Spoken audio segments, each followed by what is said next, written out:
Oh, that ended quick. Hang on. There we go. That's what she said. Oh, Definitely not. never happens to me. What's up, everybody? Welcome to the Nerdrotic Nooner. He says my favorite Gary. He says blue-eyed Scorpio. Aw. I'm my third favorite Gary. So I don't know. Gary Oldman's better. Call it how it is. We have a special guest. We're going to talk about Hollywood. I will bitch about Daredevil for at least 5 minutes. And we'll talk about Star Wars and everything else. But like right off the top, been meaning to get this guy on the show for a long time. You've seen him on the Film Threat Show. Old friend of Chris Gore. Met him a couple of times. Writer, producer, director, indie guy, Jim Agnew. Welcome to the show, Jim. Thank you for having me. You forgot Frustrated Californian too. That's Frustrated Californian. Oh my God, we can commiserate. This is good. It's going to be a bitch about California show for about an hour. Settle in. Yeah. Okay, maybe not an hour, maybe 45 minutes. But hey, welcome to the show. Thank you. Got a lot to talk about, and we'll even I don't know, talk about your book a little bit. Cool. Your book. Hey, it's readable size. It's not like phone book fantasy. Okay. Thank you for that. Hi, Chris. How are you? Doing well. Also here to bitch about California. And I'm at the point now where, because I just keep hearing about more and more restaurants closing. Clifton's in downtown LA, Whoa, which is iconic. That's gone. Really? Clifton's gone. No way. Yeah. And then you've got all these street dealers out there just selling stuff, where they test it. It would never pass any health inspection, selling overpriced bacon wrapped hot dogs. So yeah, I'm frustrated. Whatever happens in this next election, that's really going to determine whether I choose to stay. Mm-hmm. It's gotten that bad. Ooh. Is there mail-in ballots involved in this election this year? Yeah, it's California. Well, I would start looking for houses. Yeah. Luck. I'm sorry, but there's no way Gavin Newsom gets recalled and then wins this recall by like a landslide. That doesn't happen, especially when anecdotally, how many people have you met that go, I really like Gavin. He's a good guy. No one. Anecdotally, not one person. None. Same thing with Karen Bass. You can't say, I like what she's doing. Like the city is, this reminds me of Detroit. Boarded up old businesses, classic like landmarks, closed, like and in decay. This is reminders of, because I lived in downtown Detroit when I was in college and just saw like this was a once great city. That's what LA is becoming. Yeah, now, there's a malaise over everything.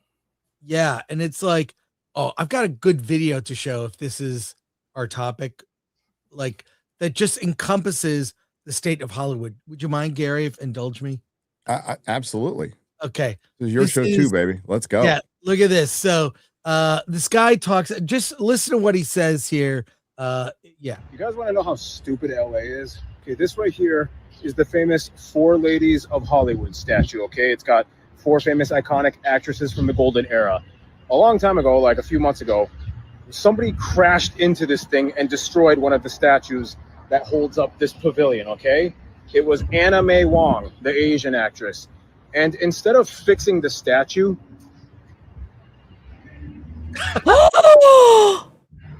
they just made the pole longer on her head. No. Jesus. This is how LA does things. You guys want to know how stupid messed up is that? Stop so the Asian rude. hate. That's the first thing I want to say. Yeah, you got to retweet that. When did that happen? I don't know when it happened, but I love those, that like kind of opens up where Hollywood Boulevard begins. Yeah. Like Sunset. And I didn't know that happened, but people are fed up, normal people. Will their votes count? I don't know. And I don't know a single person, anyone I know, is in favor of the current leadership doesn't work. We need to go a different way. Yeah. Somehow go a different way. And Listen, I don't want a black pill. I hope you go a different way. That would be nice to see. Even like, I don't even know what a normal Democrat is anymore, to be honest with you. But let's just pretend there's a normal Democrat out there. Even a normal Democrat over commie Karen Bass. If that accident, the reason I asked when it happened is if that happened during Karen Bass's administration, it tracks. Right. Just going to say it tracks. Okay. This happened, I think 2025, August. Okay. So it happened during her administration. Yeah, exactly. Wow. Wow. And it's Anna May Wong. And by the way, it's Anna May, not anime. Anime. Yeah, I like heard anime. that very wrong. Or Wong. I don't know. Did you hear it, Wong? I'm not sure. Yeah. Not sure. Poor Wong. At the comic shop in San Francisco, we had so many Wongs. So we first initialed for the last name. So it'd be C Wong, D Wong, E Wong. But there would be like multiple E Wongs or D Wongs. So we'd have to do the second initial. Oh my And our joke is never get the Wong in the box. We had a lot of Wongs, okay? We had like 20. I was in San Francisco. It tracks. You had to be there, I guess.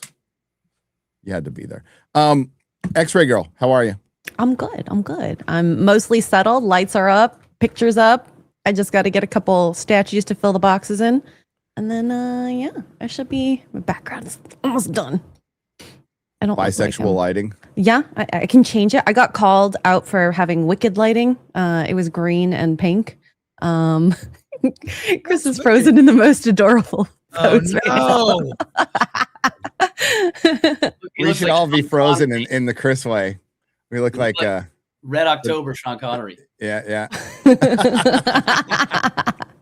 It's okay. It's happening to everybody, Chris. Really? And I think it's a StreamYards thing, but it might be because you're using a Mac. Maybe you want to graduate to a PC someday. PCMess.ace. Yeah. That's right. Where do we want to start? Let's start with Hollywood, shall we? It's been box office wise over the last month. It's been pretty good. They've got the Mario movie making a lot of money, and Project Hail Mary is the kind of movie you want to make money. It's just really good and fun. Before that, we had 2 months of nothing. So until Project Hail Mary came out, there was no tent pole that came out of any significance that made over $200 million worldwide at the box office. And that was after, and what carried it was Avatar, basically, carried the first 2 months in the first quarter. But before Avatar came out, there was a huge 2 month span. I want to say it was September, October, Chris, where nothing came out. Like, absolutely. There's a couple good movies, but nothing like made enough money to carry theaters. And now we're starting to hear theaters. AMC got hit. Their stock got hit. And you're going to start hearing theaters closing. Like these buildings are too big. They take up too much space. They're too expensive to maintain. Freaking property tax on them is probably insane alone. And Hollywood is not providing anything. So we just came up with, I'm sure you paid attention to CinemaCon, Jim, a little bit. Yeah. So, Tom, oh God, why am I blanking on his name? The Sony CEO, Tom Rothman came out and said, hey, theaters, stop showing 30 minutes of ads before your movies, which I'm down with that. But the problem is that's the guy who greenlit Madam Web and Morbius. So like, make better movies for these theaters. You need to make more of them. And I don't know if that's possible now because of the decline in Hollywood. And just because there's runaway production now doesn't mean that they've also greatly reduced the production. I don't know the exact percentage, but it's 30-40%. Jim. Yeah. You said there was a malaise over the town. It might not just be political. What's the feeling? Okay, so you are a writer, you're a producer, so you do indie projects. You're on the ground level, so you see kind of like all of the underbelly, and you also know kind of all the shit you have to do to trick. You have to do guerrilla shooting, all kinds of crazy stuff to save money. How's it looking in LA overall right now? Really, really dire. I think, Wall Street Journal just put that article out that said there's 42,000 less jobs in the last 2 years. And I think that might be an understatement. I mean, listen, the evergreen business of the film industry that was in LA and California, they just let it die, basically. Well, all these other states last decade or so, you know, Alabama, Kentucky, Georgia, put all these tax incentives in that are, you know, so much better. That's why no one shoots in LA. There's a multitude of problems. I'll just, without getting in the weeds too much, the biggest problem of all is the California tax incentive is idiotic. It wasn't working. Let me just tell you, this is why I hate California. Sorry, I was born here, but I hate it right now. Is this kind of stuff, is that there was like, I think it was $350 million was in the system, right? For films, but you can't apply above the line. You have to do a jobs formula. You have to wait. It's all these things that other states don't do. So what does the legislature in California do? Put twice as much money into a failed system without changing the parameters, without making it, including above the line, like every other state, without getting rid of that dumb job formula, without doing all the things that make it competitive. Their only solution is like more money without fixing the problem that was causing it in the first place. So that's the big problem. And then also too, it's just, you know, other states are easy to shoot in. California, if you have a question about the tax incentive or anything, you can't get anybody on the phone. If I called Mississippi Film Commission today, right now, somebody'd be on the phone in 2 hours to answer my questions. They'd be like, here's what you do. They're super helpful. I've done a movie in Mississippi, 2 in Alabama, 1 in Kentucky, 1 in Michigan, you know, and no one wants to shoot in LA. It's all just red tape, expensive as hell for everything. You know, you've got union costs, you got just, it's just laborious, you know, it's like, why bother? So it's bad, Gary. It's bad. It's bad for California for sure. Yeah. You know, I'll go in on the unions. But the thing is, either way, with the unions and the state, you have two giant things you have to go through that are pain in the ass, right? Major pain in the ass. Now, the bureaucracy of California probably would be worse because they are so unhelpful. But they've had forever to fix this, guys. They could, the Democratic leadership that is a super majority in Los Angeles and California has been in power, absolute power, for what, 30 years? You know, since Arnold left, 20 years. And they had power when he was there too. They could have fixed this problem overnight easily. This shouldn't have been a problem. Runaway production has been going on for what, 2 decades? Like, seriously, probably further than that, but it's been really bad for 2 decades. And all they've had to do was, how can you not have better tax incentives than the UK, which is like, have you seen how much houses cost in the UK? You see how expensive it is in the UK? And they have better tax incentives than California. I don't know how that happens other than just pure corruption and ineptitude. Well, there's one other thing too, that actually, that's why a lot of things go to UK and Europe, is that they have socialized medicine.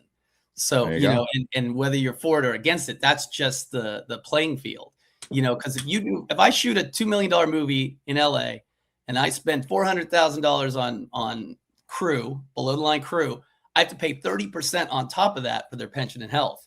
If I go to Ireland to do the same thing, it's 6.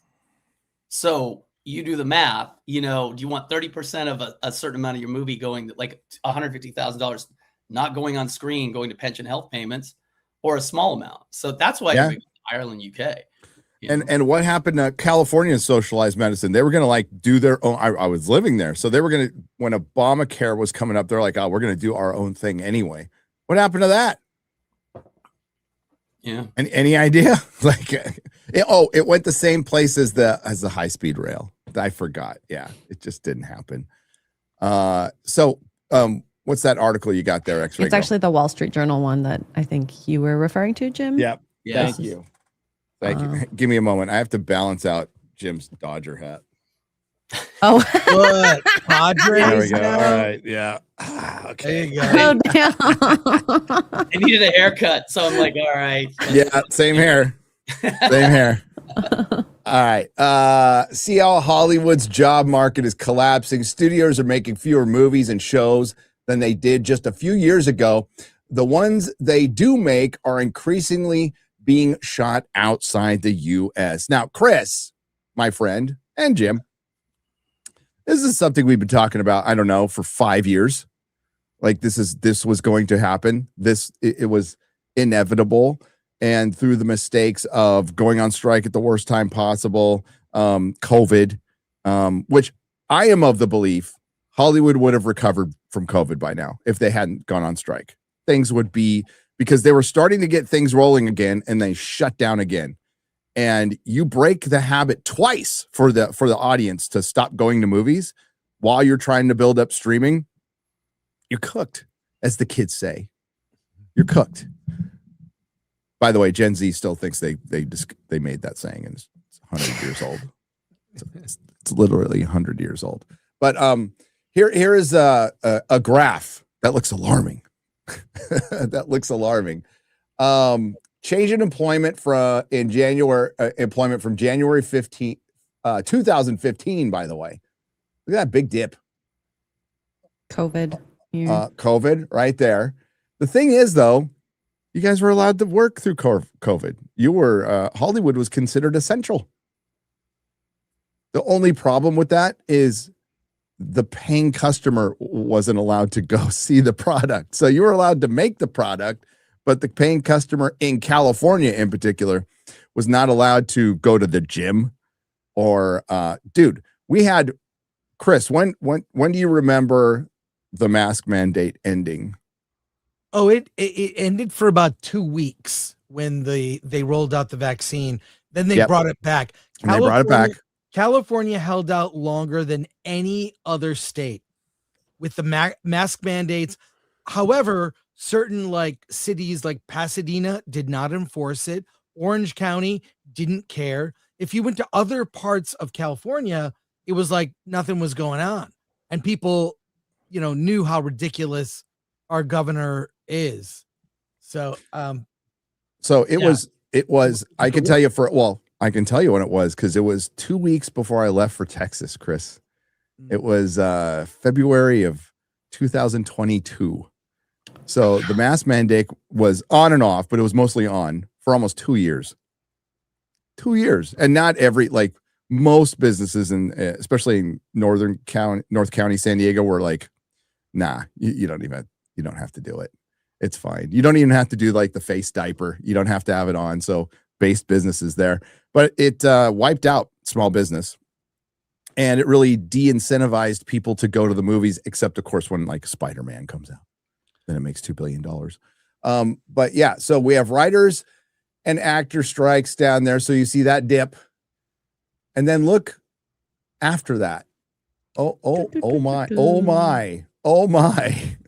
Yeah.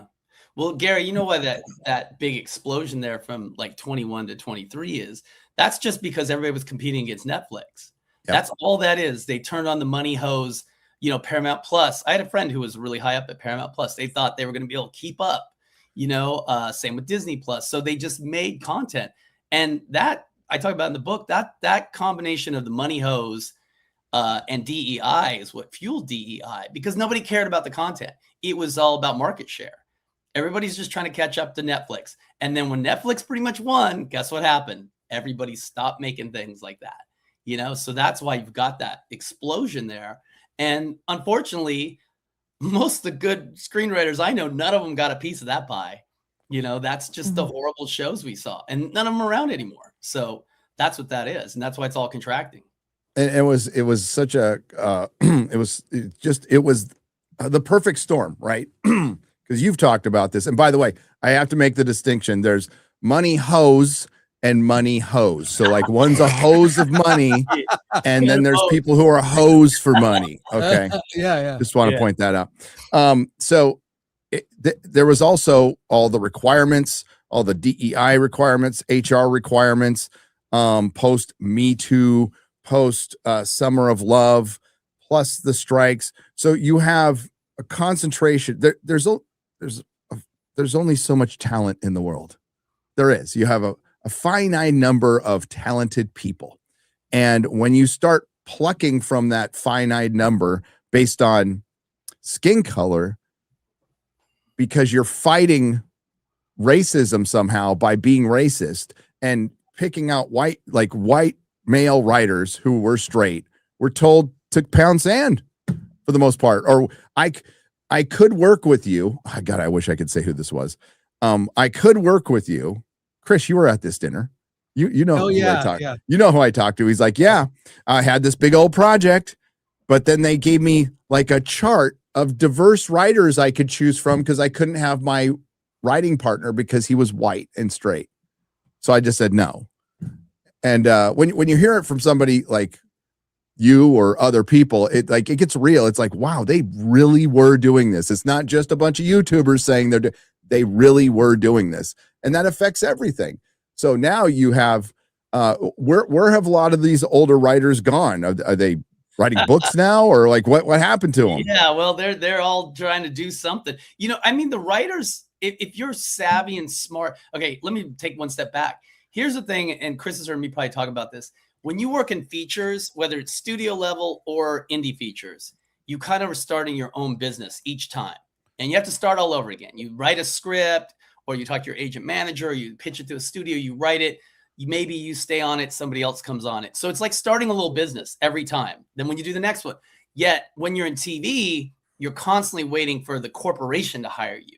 So I always joke that TV writers are institutionalized, almost like Brooks from Shawshank Redemption. Mm-hmm. They are waiting for jobs. They're waiting. They don't know how to take action. And I've talked to some really big showrunners and studio execs that are out of work, and they all ask me, they're like, how do you put a movie together? I'm like, it's easy. You do this, this, and that, and they don't understand it. And there's one other thing about TV writers. They don't like to work for free. Feature writers, even at studio level, have to work for free. They have to do many rewrites. You're building your own business. You have sweat equity. TV, they don't do that. They hire you. You're right. So it's a totally different mentality. And I think a lot of them are basically fucked because they can't get out of that mentality. It's too late for them. You got to go make your own way. There's still, even though the entertainment business is cratering, there's new opportunities, but they can't find those. So they're really, get your social security and go live on a beach or something. They're done. Yeah. I like the term institutionalized. That's really good. That does describe it. Even in the the lower dregs that I worked in just post, basically, we had to work for free a bunch. We had to clock out and stay in the building. Nobody told us to do that, but we have a deadline. We had to meet it by a certain time, and it wasn't realistic within the hours of my job, which was a 12-hour shift, by the way. So we'd be there for 14, 16 hours and working 4 hours for free. I didn't have a problem with it. I was at the time I was also a small business owner. So it's just like, well, I don't see it as hourly work. I just see it as I get paid for this work and whatever hours I put in, whatever. And people hated that. They like, no, you should leave. I'm like, no, I want to get my job done so I don't have to like do twice as much tomorrow. Get it done today, but people would get mad. And I understand why, because it would set a precedent of, oh, now you got to work for free. But they absolutely expected it. That the town ran on that. And the worst part was I was hired at Technicolor to train my replacement, like from day one in Bangalore, India. So I'd have to report to Bangalore, India. It was that's a whole other video someday. Yeah. Well, but have you guys ever heard of producer passes on like what they've been doing for 20 years in the WGA? And what a producer pass is let's say Lionsgate hires you to write something, right? And they pay you $100,000. You write a script. Now there's one or two producers on there that don't work usually for Lionsgate that came along with the project, some independent producer or something. Lionsgate can't ask you to do another rewrite because they'd be breaking WGA rules and have to pay you. But the producer can ask you because they're not the one who hired you. And they just like divert the whole system. And they'll be like, well, they like this and that, but can you do that? And they've been doing that for 20 years. I think they're trying to get rid of that right now, but they'll find another way to do it. But I've probably done, as 20 something years as a screenwriter, 5 years full-time of free work, at least, it's part of the game. Yeah. I mean, you're an entrepreneur. It's an entrepreneur versus somebody who just is waiting for that corporate gig so they could have that badge and that security and the benefits. Yeah. And I just don't think the town is built that way. It never has been. I mean, the streaming thing was never going to work forever. And even Netflix, the gargantuan giant that it is now, its formula, in my opinion, is not really that sustainable. Because the thing is, the streamers found out really early, like what YouTube knows. You need content. And it doesn't really matter how good or bad it is. You need new stuff all the time to keep subscribers coming in, to keep eyes on. Now, eventually, I think quality has to matter, right? But there's enough of it. This is why YouTube's so fucking stupid. YouTube wants to be Hollywood, and all they have to sit back and rely on their creators and just kick back and kick Hollywood's ass all day long. They don't have to favor studios or stars, but they like the new CEO is kind of a star fucker. So like that's why he's such an idiot about this stuff. And yeah, I said it. It almost makes you miss Mama Susan. Almost. May she rest in peace, by the way. But yeah, that to the point where Netflix, Jim, back in 2016 was thinking about having content creators come on their platform. They gave it a serious think about having, like competing against YouTube.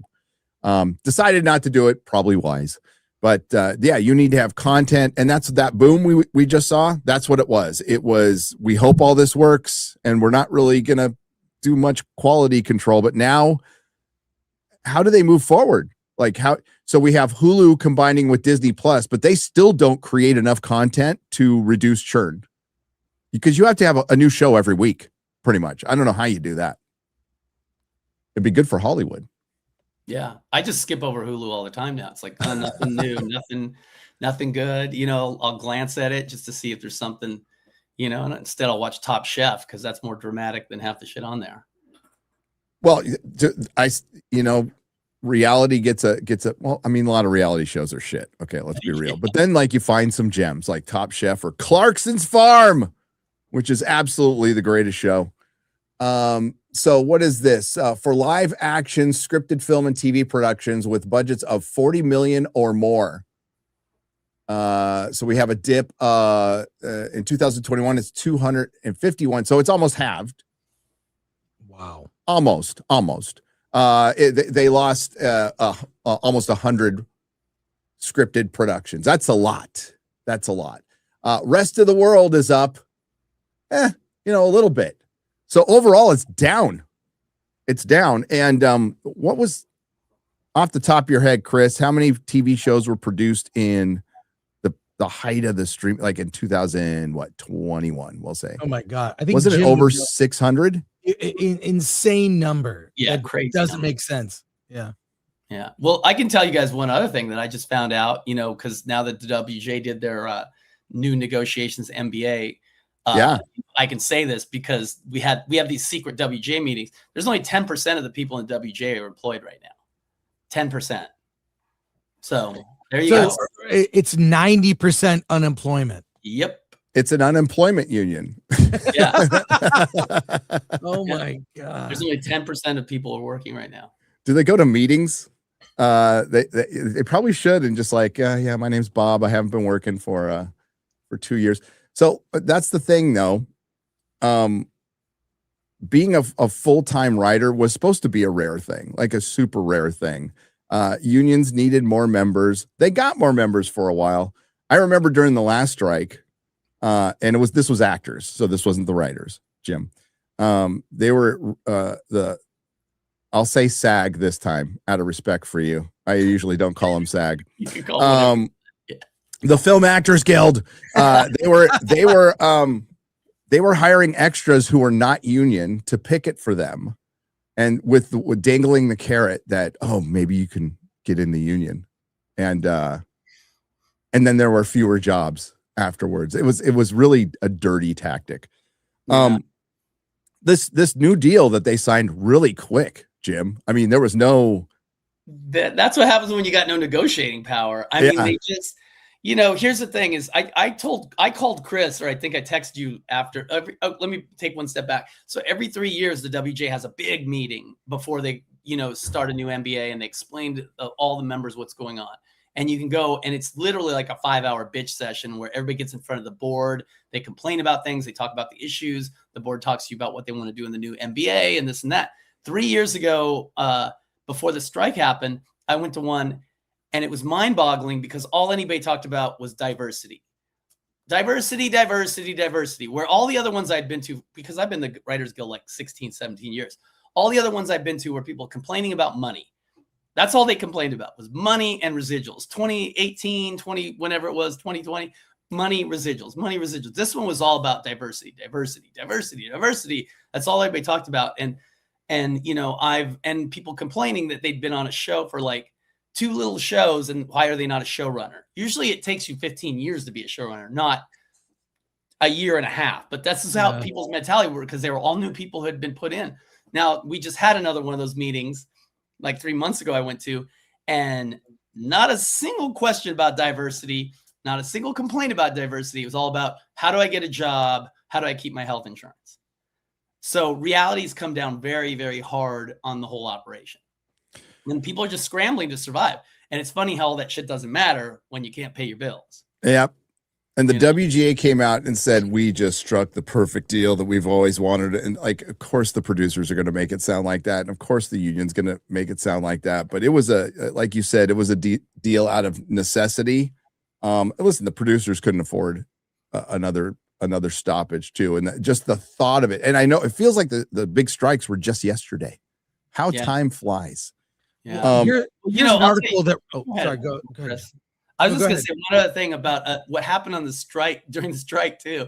I'll tell you guys this, and a lot of older senior people had been around were complaining about this. Is that there were so many people on the picket line and striking and so gung ho because they were all out of work writers. Most writers in the WJ did one job and they got in, or he worked for 1 year, and you're in forever. And they haven't worked in years and years and years, so they used it as a networking thing. They'd go to the picket line every day, hoping they could make friends, get jobs. And the old dogs like me and a bunch of people I know were just like, these idiots, these morons. These guys are not going to hire you because you're walking around with a sign. They're going to hire their friends again. You know, there is hope. Share what I just put in there, Gary, if you would. I used to be a Hollywood writer. Now I'm lugging lumber from Home Depot. It's an upgrade. Wow. No, hey, it's honest work. Yeah, look, I'm not going to fault a guy for making a living. I mean, you know, we've all done jobs we didn't like to get to where we want to be, but this is not a rare story. This is now common. There was a story not too long ago about writers delivering DoorDash, you know, and just doing whatever it takes to survive. And I know people who have been in the industry that just are changing careers. Just like, I can't be spending more time getting a job than doing the job. But yeah, it's sad to see, but this is more common than you think. Well, I mean, back in the old days, again, being just a TV writer was really rare, and they would have other jobs, you know, and not people who wrote novels would be accountants, you know, and they just did it in their spare time. I know a guy named John Ronald Reuel Tolkien. He was a professor at a college, I think, wrote his books out, his manuscripts out by hand at night, you know, smoking his pipe. And then when he did type it, he typed it with 2 fingers, you know. He had a job, kids, did all that other stuff too. So it's not a bad idea to have another career to fall back on. And honestly, if you go out and become like an auto mechanic or an electrician right now, that's good paying work. It's good paying work. It's honest work. And you'll probably be able to retire early on what you're going to get paid. And it's not necessarily going to get taken over by AI right away. Well, by the way, Andy Weir, I learned in an interview, he did a lot of them for Project Hail Mary. He was a computer programmer who was working. And when he sold The Martian, he was still doing it. Yeah. He wrote it, sold it, but he was very practical, that guy. You know, so that makes sense. If you read his books, they're pretty practical. Yeah, good use of, you know. Well, you know, I'm sorry. I was just going to say one other thing about these kind of stories, because you're hearing them a lot, is that a lot of these people got in the Writers Guild in the last like 6-7 years because of DEI and things like that very easily. They didn't have to work that hard, and they thought once they were in, they're in for life. And people I know from 10, 15 years ago, they hustled so hard to get in. When they were in, they kept the hustle going. They kept busting balls. You have to keep working, grind. You know, I've done some gigs for studios. I sold a couple TV shows. I got some huge checks. You know what I did every time I got a check? I bought a pair of tennis shoes. So I felt like I did something for myself. And I put the rest in the bank, or I put in my IRA, like, because I'm like, this ain't gonna keep being like this, you know. So every time I did, you know, got a big check, I just hold on to it because I'm like, I don't know how long this has to last, you know. So I think a lot of these young kids who got in just think, oh, I'm in, I'm open the door. Easy. Yeah, and it's not like that. Jim, could you fact check something for me? Okay. Our very positive governor, Gavin Newsom, did you know, this is from the press office, did you know California's production industry is 10 times larger than Georgia's and twice the size of New York?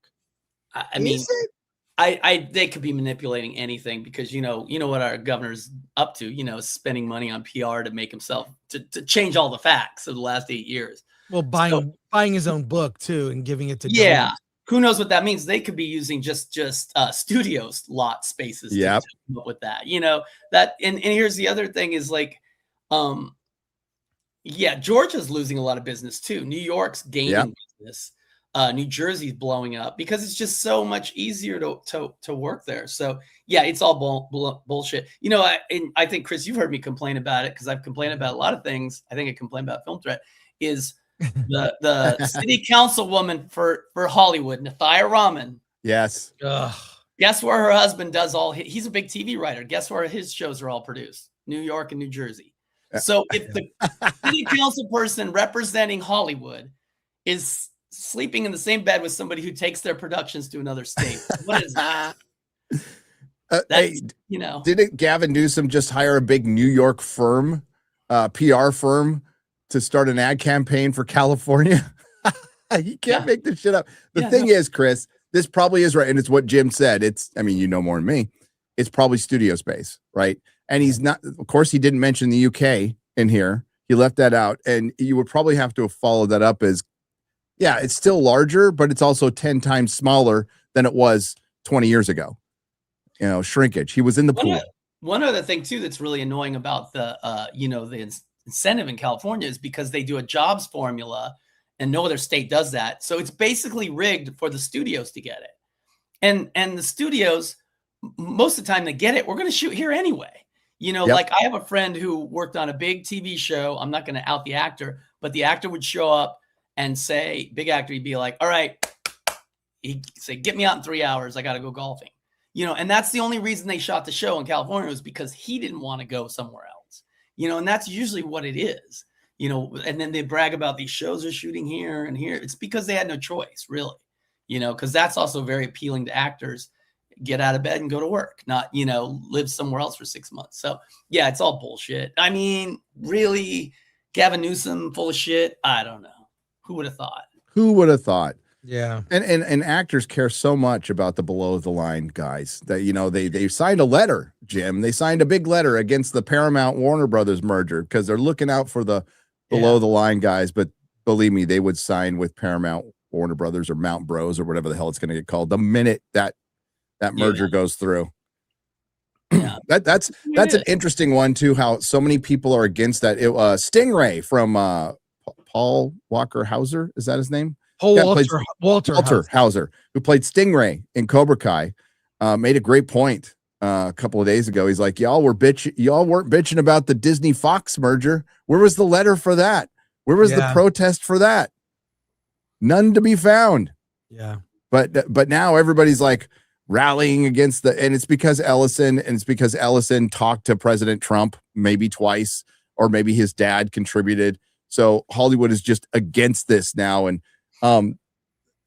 the funny thing is say that I don't think they're stopping the merger, but if they do they are they under the belief that Warner Brothers and Paramount can continue independently as streamers? Because they can't. Yeah, they can't. Taylor Sheridan's walking, so Paramount's done, and Star Trek is destroyed. So they have nothing, absolutely nothing, and they'll like, how long is a Peacock going to be around? Like for real. Right. Does anybody subscribe to Peacock? Anybody? That's Universal's. Yeah, watch Top Chef. So Is that on Peacock? yeah, I like Top Chef. And my girlfriend watches, sometimes. That's the one I unsubscribed to because I was watching Twisted Metal, right? And that was it. And it sucked. So I unsubscribed. It's just such an unfortunate name too. Peacock. Who would name that? That's yeah, that makes no sense. I think they should call it Mount Bros though. Like when they do merge, Mount Bros that's my vote. They get my vote for that name. Chris, you got back from CinemaCon. You extensive coverage. You and the great Alan Ing the Merciless. Yes. Lots of hype. Just did a video on all the hype for Doomsday, but I think what got lost in the sauce is Supergirl had a really bad presentation, didn't they? Really bad. And the clip they showed was terrible. It did not represent the movie in a positive way. And as I pointed out to you, I sent you that clip from the Matt Baloney, The Town podcast. Yeah, so that made it my video. Thank you very much. I needed to cite my source on that one. So please tell the fine audience what, because you told me about it. I'm like, what? Well, it's like, okay, we sit here and we talk about how this doesn't look so great. This doesn't look so great. And then people criticize, it's the chuds. You're a misogynist. And then I'm like, yeah, but industry people feel this way too. And they went through, it's a short segment from his recent podcast where they went through, that was one of the Supergirl presentation was one of the worst. Gunn came out in a clip that was under 20 seconds talking about Man of Tomorrow, the sequel to Superman, which underperformed. And they were just unimpressed with the DC slate. It was among the worst presentations. And then they talked about how Millie Alcock was so underprepared. It was like heads should roll because of that. They asked her the most innocuous question, your favorite scene. What was it like to work with a dog? These are softballs. You should say, it was the scene with Jason Momoa. We did this. I can't tell you the details, like whatever. No enthusiasm. She was wearing a Supergirl shirt with the Chanel logo. And of course, I didn't know that. My girlfriend had to tell me, that's the Chanel logo. Like, okay. That's what that is. Chris. Tell whatever story you need to tell. I didn't know that. Anyways, but the scene they showed, put all that aside, the scene was terrible. It was terrible. There wasn't, and that was the talk after. The chatter after, like, there was a party like Fandango, and everyone is talking, wow, Supergirl does not look good at all. So, and that's amongst the friendlies, somewhat friendlies. Yeah. And on top of it, they flew in paid TikTok influencers to cover CinemaCon. And in particular, it seemed that Disney had people like literally laughers, clapping and like seals and laughing at everything. And they went over the top for Doomsday. So part of that is to get people in the room excited. So I guess, and there's no rule against that, but I can only judge by they're like fluffers. They're like fluffers, or like, what they, probably don't. I mean, must be common knowledge now, but they pay audiences to go to live TV shows. They pay them, like $50, $80 to sit there in a cold theater and clap. And tell them when to. And that's yeah. I mean, the logic behind it is probably pretty good because it's going to be a bunch of critics and they're going to be typing away on their laptops and they're not the most over enthusiastic. It's not Comic-Con where you're going to get cheers for anything. Well, right? And I found out also from a friend of mine who's prominent critic, I won't say, who said he confronted Disney like, what's going on? Like there's a lot of, and they said that now they prioritize TikTokers and influencers over film critics. Oh no. For I'm just saying, the access train is left the station. I mean, We're I don't moving care. on. I'm usually the last person to see, like, when we see any Disney movie, we see it the Monday before it opens. We can't talk about it until like a day before it opens, but That's always a or good sign. whatever. But it's not confidence. I mean, here's the thing about Supergirl. Gary, you owned a comic book store. Who was coming in to buy Supergirl comics? You know, that was at the top of their list of all the DC characters. You know, Well, the ones who were coming in were dudes. yeah. It was all dudes. Yeah. There's no women buying Supergirl comics. But of all the IP they could use, having I know. all it's like, let's make a Supergirl movie. God, even when I'm going like, what would be Supergirl's heyday? Chat, Peter David's run, maybe that's it, in the 90s. So, and it sold modestly, and it never sold great in my shop. As a matter of fact, like Wonder Woman never sold great in the shop. It sold okay, and again, it was all dudes buying Wonder Woman. There's no women liked X-Men. The X-Men, Vertigo, Scott Pilgrim. That's pretty much what they gravitated towards. Yes, there were some women who bought like DC Comics. It's easy to profile, well, especially in San Francisco, in a comic shop. So if it's like, gay guy walks in, he's gonna get Robin, Nightwing, X-Men, like that, and Supergirl. So like that's what they buy, but they never. Yeah, it's Supergirl being the second property you roll with in your cinematic universe is insane. Admittedly, it's better than The Authority, but it's absolutely insane. It should be Batman. And they didn't even have anything for the Batman Part 2 other than announcing the cast, which I have to say, the cast for that movie looks amazing.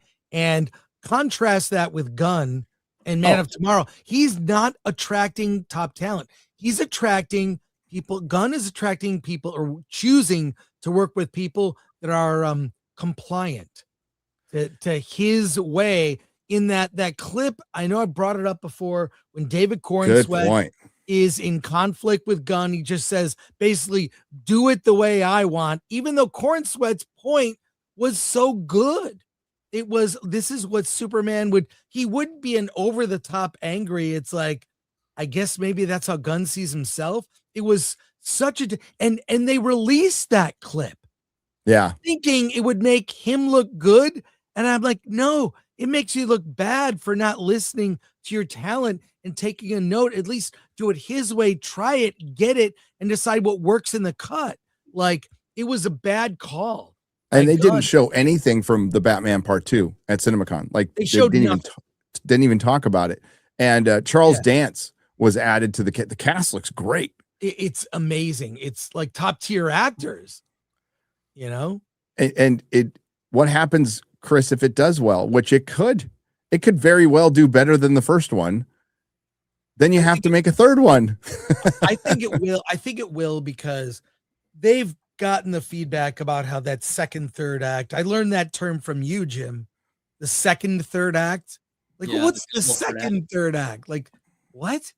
There are a lot of complaints about that with the Batman. So that's kind of where its weaknesses is. Define second, third act. Well, if you notice big blockbusters now, they have to have like a third act. Like everything kind of gets resolved. Oh, but there's something else in another 15 minutes. Like, so it's almost like if you cut off the second one, you still could end the movie where, I forget how Batman ended, but yeah, you didn't need to get into like, you didn't blowing up the for lack of a better term, the seawall, the dikes around Gotham, to make it some kind of a Katrina thing or something, whatever the hell they were trying to do with the incel Riddler. Yeah, they could have left all that out. He could have just stopped him and saved the day and stop one of his assassins or something. Yeah, they didn't have to have the Katrina gigantic. Let's have another 15 minutes of water and fights, and you're kind of like exhausted by then. Yeah, it's a long movie. I forgot how long it was. I watched it on a plane ride, and I'm like, oh, it's 3 hours. What? It's ridiculously long. But the Batman Part 2 looks way more exciting than anything James Gunn Superman. They didn't mention it at all. how much? So Dune played off pretty well, Chris. Everybody was pretty happy with Dune. We saw the first 7 minutes. It's like Saving Private Ryan with an all out. It's so good. There was the only major character in that scene was Stilgar, but they're showing the jihad. So the way it opened, and it was just a great scene setting up, the conflicts. So I think everybody raved about that. So what would you say? I mean, everybody's saying Doomsday was the winner, but would you say Dune was the winner? I'd say Dune was the real winner. Yeah. Doomsday, it felt fake. It felt like I really feel the hype behind Dune Part 3 is organic. Like the first two movies, the way they were released, they kind of got screwed. It's built a following as people rediscover it on VOD and DVD and whatnot. So it's kind of built a fandom. Gen Z and Gen Alpha apparently really love Dune. So that's encouraging. And now it's built, and the cast for Dune Part 3 are really just like, again, top tier. Mm-hmm. Not like hiring friends, hiring talent, right? Yeah. Like really like they're there to act, where in the Marvel movies they're just there for cameos or just like, look at me. Where's my residuals? And you saw the clips. Disney was the only studio, to their credit, that allowed you to film not the video, but any of the speeches in the room. So you saw the clips of like Downey. It was so fake. Everything about it was so scripted.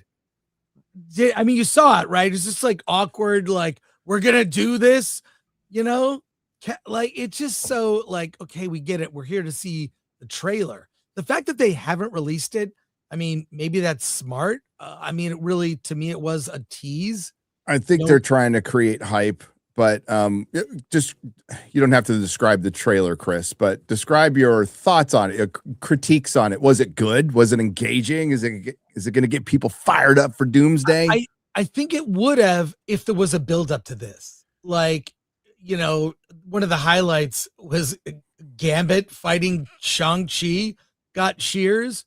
We saw clips that we've seen before of, the X-Men and Scott Summers going like full optic blast, which I think is cool. The exchange with Thor and Steve Rogers, not Cap, Steve Rogers.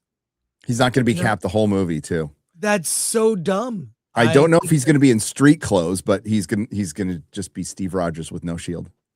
Yeah, well, it's interesting because the end of Endgame, when Steve Rogers comes from the past, the events of Doomsday have already occurred, right? Because he's old. He's not old Steve Rogers in this. They must have. So I mean, wrap your head around that. He's returning after all the events, so we know he lives and survives, or a version of him. So I don't know. There's not the energy behind it because there was no buildup. Whereas there was such great buildup. And phase 4, 5, and 6, whatever, just seemed like a waste. Shang-Chi was in it, and the Fantastic Four and Shuri. I mean, the thing I've been thinking about is if this is an amazing movie, let's just say it blows everybody's socks off. Does that mean Marvel just kind of forgot how to make a movie for like last 3 or 4 years? For 3 phase, yes, it's great. It's like, are you admitting defeat that since basically, Endgame, everything's pretty much sucked?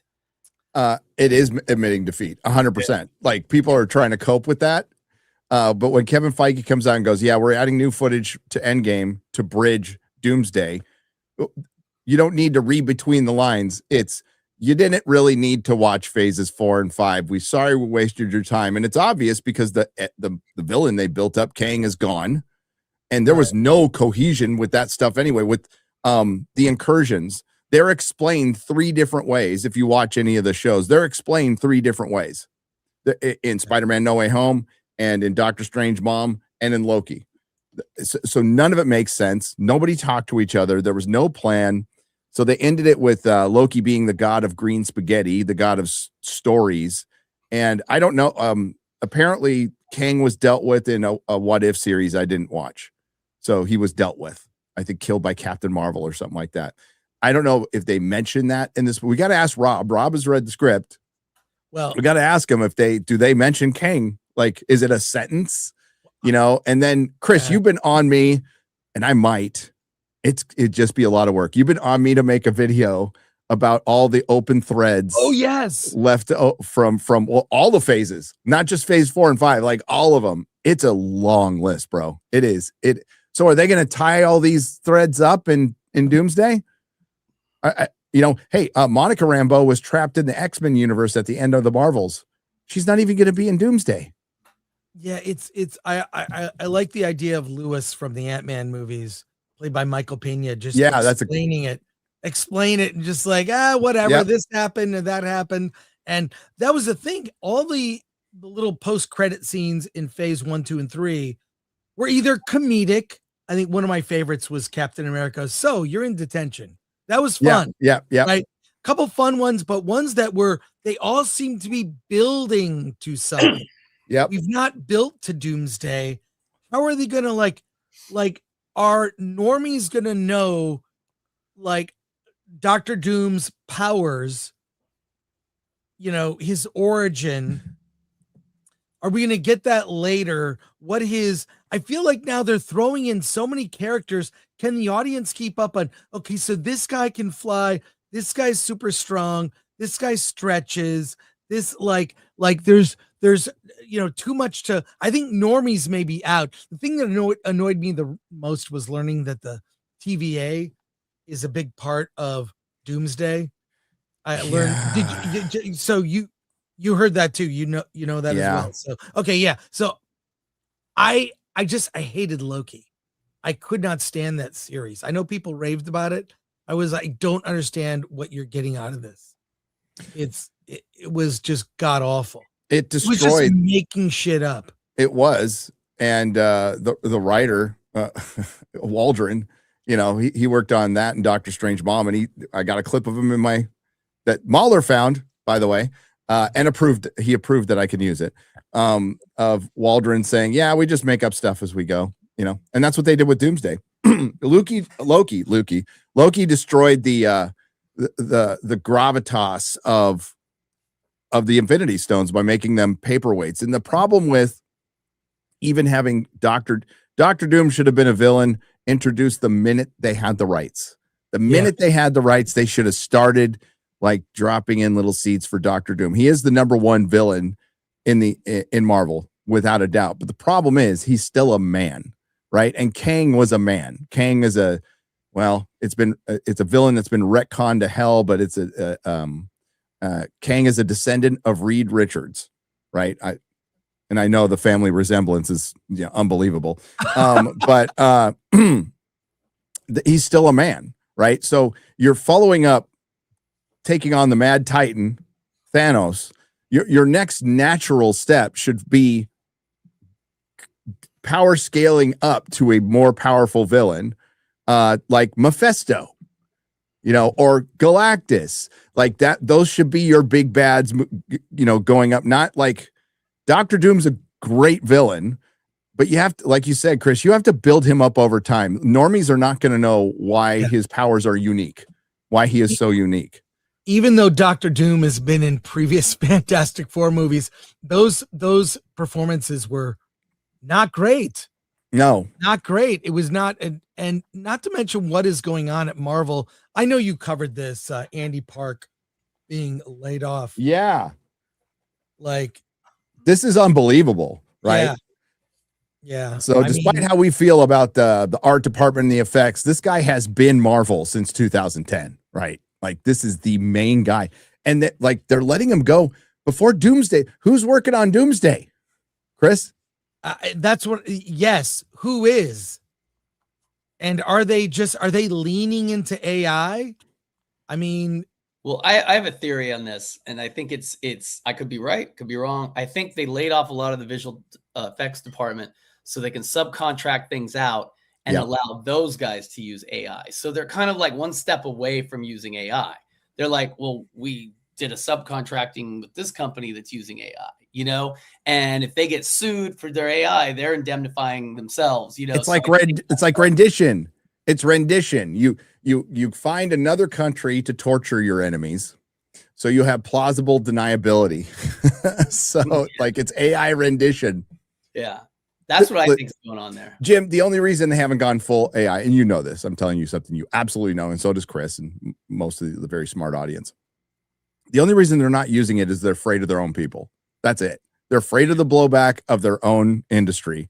Otherwise, they'd be full bore in this because it would be already saving them tons of money.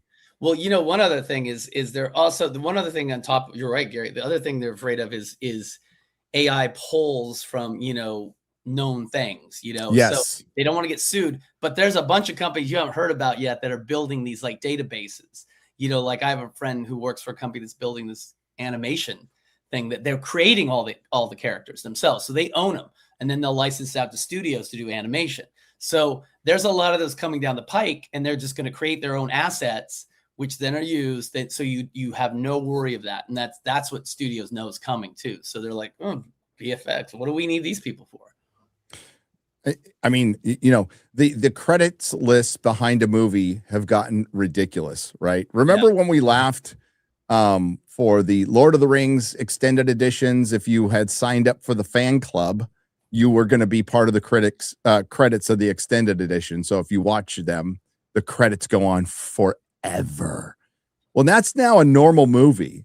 Yeah. You know, you have 300 people who worked in some VFX firm in Malaysia or whatever, and you just see all these names that X-Ray Girl would recognize. But it's you don't need to pay those people anymore. It's like you don't even need to farming that stuff out.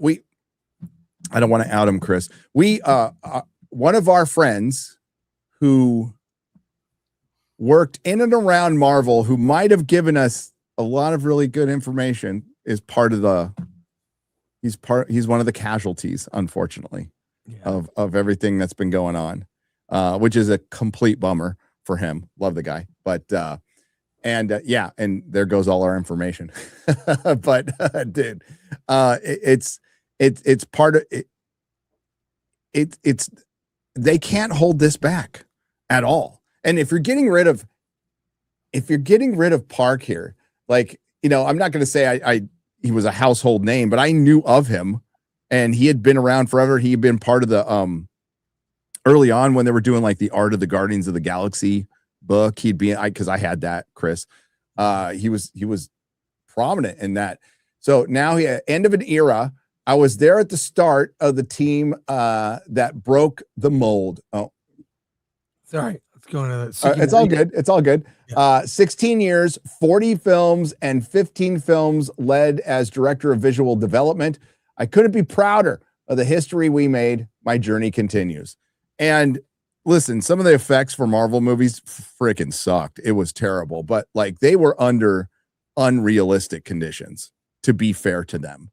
They were given deadlines that they couldn't keep, and they had to roll with. They were fixing stuff after movies came out, Chris. Yeah, because you can do that now. If something's egregious, you can fix it and just update it, and particularly on streaming. Yeah, and that's a common practice now. You know. Yeah. Well, I learned an Indian movie that you have no plans to see called Ramayana. Oh. No, it's Ramayana. It's coming out. It's a 2-part. I like film. ramen. In any case, the company that did the effects for that also did the effects for Dune, the Dune films. And that's right. It's like, oh yeah, this company in India. And we've talked about like why the effects in Dune, like they, first of all, the sound design really helps. But secondly, like Denis Villeneuve likes to film in natural light, like outdoors. And that's why so many visual effects do look fake. When you shoot under those fake conditions of like fake light, it definitely adds to that was in a shot in studio under controlled conditions, but shooting in the desert with natural light adds to the realism, the verisimilitude, as that was Richard Donner's term. He liked to talk when discussing Superman, making it feel real. Yeah. Right? And so that's why those effects seem so superior. I wonder if they're going to those companies, those overseas companies now. I know Well, they farm probably. stuff out a lot. Well, as And Jim just said, they have to, you know. Yeah, I mean, like- I joke that when you saw the credits for like a Marvel movie, they should just have a QR code that goes to a link to download a PDF to get all the credits, rather than have you sit there for 8 minutes. Yeah. And the weird thing is, I don't think they're obligated to show those credits. They just, I think it's just, look at how many people we had. Aren't we awesome? That's, I think, what part of it is. What really sucks is the credits that they miss, crediting comic creators, or they're buried at the very end, like Len Wein or something. Yeah, you give them a little more credit, Or you could be like Alex Kurtzman and just absolutely rip off Star Trek novelists and don't credit them at all, Yeah. That's what happens. So it's coming off of CinemaCon, Marvel flexing, going, we made $37 billion off. No, $33 billion off of 37 movies, blah, blah, blah. Like the day after you laid off over 1,000 people. It's not exactly the best look in the world. Yeah. But it's going great, guys. The title of Drinker's video, like Doomsday it is the make or break movie for not just Marvel, for superhero movies, right? Because we saw a good sign last year of like how healthy they are, and they're not. Like it is definitely. If Superman's James Gunn, you'd have to discount a lot of factors with Snyder and all that stuff. But if you would release that movie in the era of Aquaman 1 and Captain Marvel, it would have made more money. It would have. Mm-hmm. It would have made more money. And they don't now because they've oversaturated the market. And I think Marvel is now suffering from what affected Superman's James Gunn, aside how I feel about the movie, was the 6 or 7 flops they released before it. That has an effect on your box office. And especially when James Gunn comes out and says Flash is the best superhero movie he's ever seen, which is what Doomsday could look like. Don't think Doomsday could. You would like to think that Marvel would try a little harder, but Doomsday could certainly look like the Flash, where Alan Cumming is just a head floating on like a fully animated like Nightcrawler body, which maybe he'll be in this proper. I think everybody's going to probably be in close to their proper costumes, Chris, which this frustrates me more than anything. When I saw Deadpool and Wolverine and we got Wolverine's mask, everybody's like, oh yeah, it only took him 24 years to put on that effing mask because they thought it looked silly before. And it doesn't look silly. It's iconic. It's great. So yeah, and it's being written on the fly. A movie being written on the fly is just, I don't know. They were able to get away with it with Iron Man. And I think once they got away with it with Iron Man, that was kind of like the Marvel way, which is interesting because it's really close to what the Marvel way was for comics. The artist would start drawing stuff out and Stan Lee would fill in dialogue.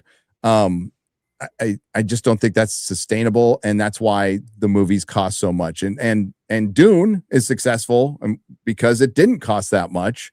And they did previs and they planned. We talked to an effects guy at Comic-Con, Chris, you and I. Yeah. And the first question we asked him was like, how in the hell did you do this so cheap? And he's like, oh yeah, we just plan. It's a crazy idea. We I think kind of also stick with our too, plan. they were able to get away with that in phase 1, 2, 3, doing it on the fly because you had filmmakers like Joe Johnson, like Shane Black, Favreau, all those guys, Branagh, those guys can do that. Chloe Zhao and Kate Shortland, I don't think can manage a $300 million movie and rewrite the script on the day. They're just not those kind of filmmakers. I think that's where they really suffered. I think you're right, Gary. They have been doing it on the fly, but you can do that with great filmmakers and they'll come through. But you can't do it with these indie people. They're just plopping at it. Here's this. Here's you. Oh, you did an indie movie. Now you get Shang-Chi. Good luck. I think with the Russos, after the Russos' success, they thought, well, we could just make any director. We can do this. It's easy. We don't need big name directors who are going to want to see their vision on the screen. And they got rid of Whedon. And yeah, they didn't bring back any, they bring in Taika Waititi, and they got lucky with him in the first with Ragnarok, but then we got to see the real Taika Waititi in Love and Thunder. Woo. Yeah. The Eagle God. versus Shark Love and Thunder version. Yeah. Oh, dude. I was just going over in prep for my last video, just going over all of those phases, those last two phases again, and all of those shows, and I'm like, God, none of them were good. Like none of them were. None. And even the hits were like, they're okay. You know, Mahler might disagree, and that's fine. But like No Way Home, Deadpool, Wolverine, and Guardians of the Galaxy Volume 3, none of them were great. No. None of them were great films. And that's a half a decade. And you know what makes me really mad is probably my favorite Marvel character is Moon Knight. And watching that aberration was like, I'm like, okay, this is going to be a piece of cake. You got, great actors. You got some, I guess, good directors.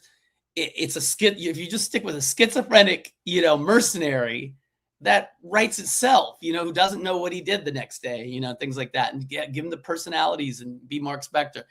It turned into like giant hippos and floating moons. I'm like, what the hell's going on here? Yeah, it should be a street level superhero. I am of the belief that you don't even go to the schizophrenia part. You just make him freaking Batman. You make him, supernatural Batman, and that you can even go a little noir with it, and that you could have made that show forever. Yeah, it would have been so good. Moon Knight's a great character. That, like, you know what? Honestly, in the comics, they don't know what to do with now. But that's Marvel. Marvel Comics also had layoffs as well. Not enough, in my opinion. Should have had a little more, but they got affected by this too. But CinemaCon theaters are back. Well, I'm an eternal optimist.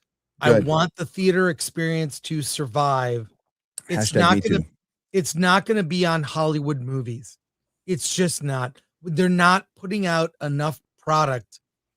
People are saying, "Oh, Doomsday and Doom Part 3 on one day." That happened all the time in the 80s and 90s. Different types of movies, big bangers would come out on the same day. They would compete. So not a big deal, but we went over, Gary, I don't think it was last week or the week before, we went over what's coming out this summer. It's a thin list. It's pretty thin. And Mandalorian and Grogu wasn't even on the list of most anticipated movies. But I'm happy to tell you, I got an email. They are doing on May the 4th a special screening of a little preview of Mandalorian and Grogu. I put it in the if you want to share it, or you can share whatever. You can get tickets now at theaters around the country.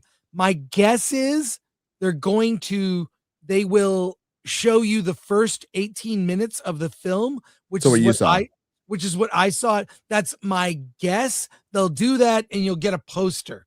That is available now. You can probably share the link. Wow, let me put that on my calendar. Yeah, let me circle that one. I got tickets. I just got them. I don't know if I'll go, but I got tickets. My guess is they'll show the first 18 minutes. What? You'll have Favreau like talk about how you're about to see the first 18 minutes. You'll walk away with a poster. They show a montage at the end. So it'll be like half an hour. And they'll to get people hyped on May the 4th. That's what's happening. Why not just have a special screening of the entire fucking movie? I mean, 25 minutes that's a good chunk of the movie.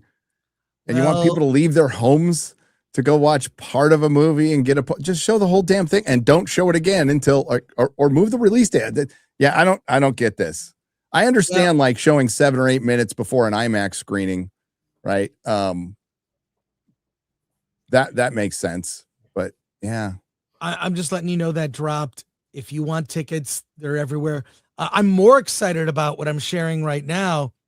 What's this? Oh, Burger King is back, baby. If you remember the Burger King glasses for like Empire Strikes Back. Oh God, yes. They did great. So they're doing barbecue bounty Whopper, Grogu's blue cookie shake, Grogu's garlic chicken fries, Imperial cheddar ranch tots, and collectible cups. They're plastic cups. Plastic cups. Which I think is So lame. the Burger King, was it Burger King? The painted glasses that they did for Empire and Jedi, which had lead in the paint. They were so good. They were amazing. Absolutely they were amazing. great. But you're going to get plastic cups and little paper bounty hunter thing and little Grogu, whatever, Baby Yoda. So those meals roll out soon. You get a Mando crown. Yeah, you can get a Mando crown. And somebody, now this is fan made. Somebody here did a fan made. What? No Burger King glass? This is not the way. That's fan made from John that's better. Ciarilla. Yeah, why don't they do? Well, the art's not that because great, it costs money. But yeah, glasses, they'd have to charge you like $10 or whatever. But I don't know. I know that they released a scene, which Gary, I watched it. Hopefully we'll take a look in a minute, but we will. It represents the movie very well. It represents it perfectly. So here we go. This is 46 seconds from the movie. Grogu, I need you to go to the control panel. Remember the buttons I told you never to touch? I'm going to need you to touch them. Look for the ignition relay cutoff. It's next to the fuel differential readout, which is between the pump compression gauge and the primary reserve. No, don't touch the missile battery switch. That's why there's a safety guard on it. Do you see the fuel readout display? Remember I showed you that one? It's on the other side of the manual control surface calibration. I don't think he knows what he's doing. That is the man. Wow. that represents so bad. The whole movie. I saw, like I said, I saw the first 18 minutes, which I think people will see on the 4th, but that's the whole movie. You're looking at that's cinema. It's not even funny. No. And I don't know. I didn't think Baby Yoda was that cute to begin with. I do think kids are gonna get into it. I do think it could get the kind of walk-up business that Super Mario got. It is being open Memorial Day weekend. Kids are gonna want to go. Parents will take, it's a Star Wars movie. It's about the experience. The movie is like half of it. It's about going to the movie with family. I even though pre-sales are bad, Gary, have you seen? They're really bad. Yes. They're bad. I mean, like you can get seats at any of the prime screenings on opening day really easily. They're not pre-sales are not good. So no, I think the movie's gonna, like, as far as like on a cringe factor, I think if the cringe is there, it will be because it's a kid's movie. I don't think it's gonna get political in any way or be anything close to what previous Star Wars movies were, as just far as intersectional feminism and all that and identity politics crap. I think it's just going to be an episode of The Mandalorian, like a special that should be a streaming movie that they're releasing in theaters, because Lucasfilm is so lost right now. They don't know what to do. So they're like, let's pick the safest thing. Let's do, and this movie probably would have done a lot better after season 2, but now that after season 3, and apparently you don't need homework for this, you could just go in cold. So you didn't need to watch any of The Mandalorian. Yeah. I just don't sense a ton of excitement. I don't know how many parents are going to like roll out and, take the day out, pay their $50 to $75 to $100 to take their kids to a theater to see that. Again, my theory is walk-up business will say okay, pre-sales are not good. We will see. But yeah, you said in Burbank, the home field, AMC Burbank, which is the home field for LA, there's still tickets available. Oh, plenty. And good seats too. It's like they're like sort of just very sparse. Oh yeah, I checked. Oh, you can't tell by my local theater. My local theater is a sleepy theater in a suburban part of Texas, and I bought the first ticket yesterday. Really? Yeah, I did. Oh no! I bought the first man. ticket. Oh, Yeah, so I'll have the theater all to myself. It'd be great. private screening. Private screening. Let's go. I'll feel special. But I don't know, Jim. Yeah. Does this get fixed? Does this Hollywood thing get fixed, or are they just going to have to adjust to the reality that they are now not the industry? They are not the centralized part of the industry. They're just a cog. I think, and I've said this for a while. I think that more and more the film business is going to become kind of like what we do with news. Like no one gets their news anymore from CNN or Fox. It's there, but there's all these like hybrid and smaller opportunities for films to come out. I think there'll always be Netflix, the big studio stuff, but it's going to be less and less. And it's these big tentpole things that they're going to keep banging their heads against the wall with. And, YouTube and all these other places are going to have opportunities for young and indie filmmakers. You can, if you make a great movie now, you want to put on YouTube, the whole world can see it. You don't need distribution anymore. You might need it to monetize, but there's other ways around that. And also too, I keep hearing what a waste. Chris can probably speak to this more than I can. What a waste it is to even try to put your movie in a film festival anymore. No one cares. It doesn't matter. It's like you can just take it anywhere else. So it's like, I think, unfortunately, there's a lot of entrenched stupidity still at the studio and TV level. But there's some good people too. There's some good shows like Friends and Neighbors. I think is that the thing with John Hamm? Like that's a fun show. But there's a lot of bad shows too as well. So I don't know, but I think things are so expensive, and with the cost of living, when I say expensive, I mean the shows are so expensive.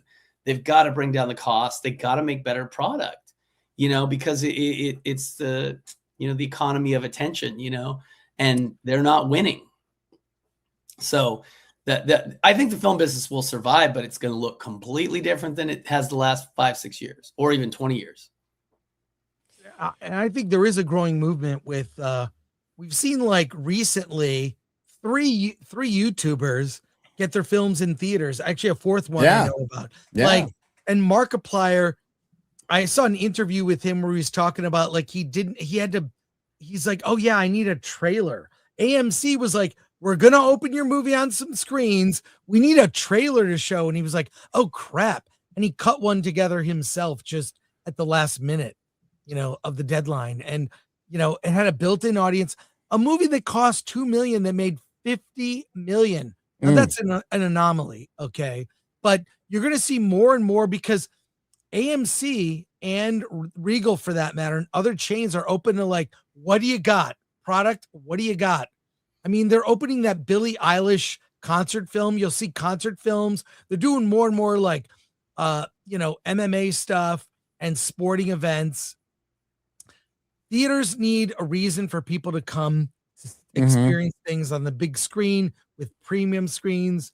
And we haven't even talked about that Infinity Vision thing, which is such BS. Tell the fine folks what Infinity Vision is.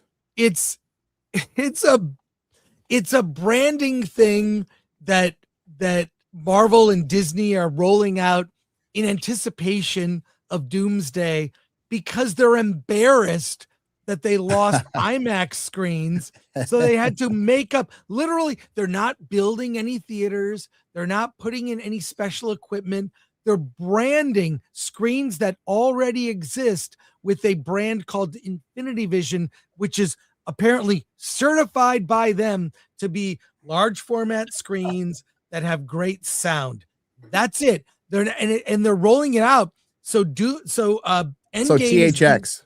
It's like, yeah, but they're re-releasing Endgame in theaters in September with apparently additional footage. And I'm predicting, they didn't say this outright. My prediction is we'll have a new post-credit scene. Yes, absolutely. With Steve Rogers. Correct. So they're going to do that. And that's when they're rolling out Infinity Vision. It's to compete which is an app. It's a certification, right? Like, yeah. And the thing is, they didn't film it for IMAX. No, so they didn't deserve the IMAX screen. You didn't film it for IMAX, so fuck you. I also predict they're gonna release Doomsday early. And because the 11th is like a hole. December 11th, Jumanji moved from there to the 25th. There's a hole.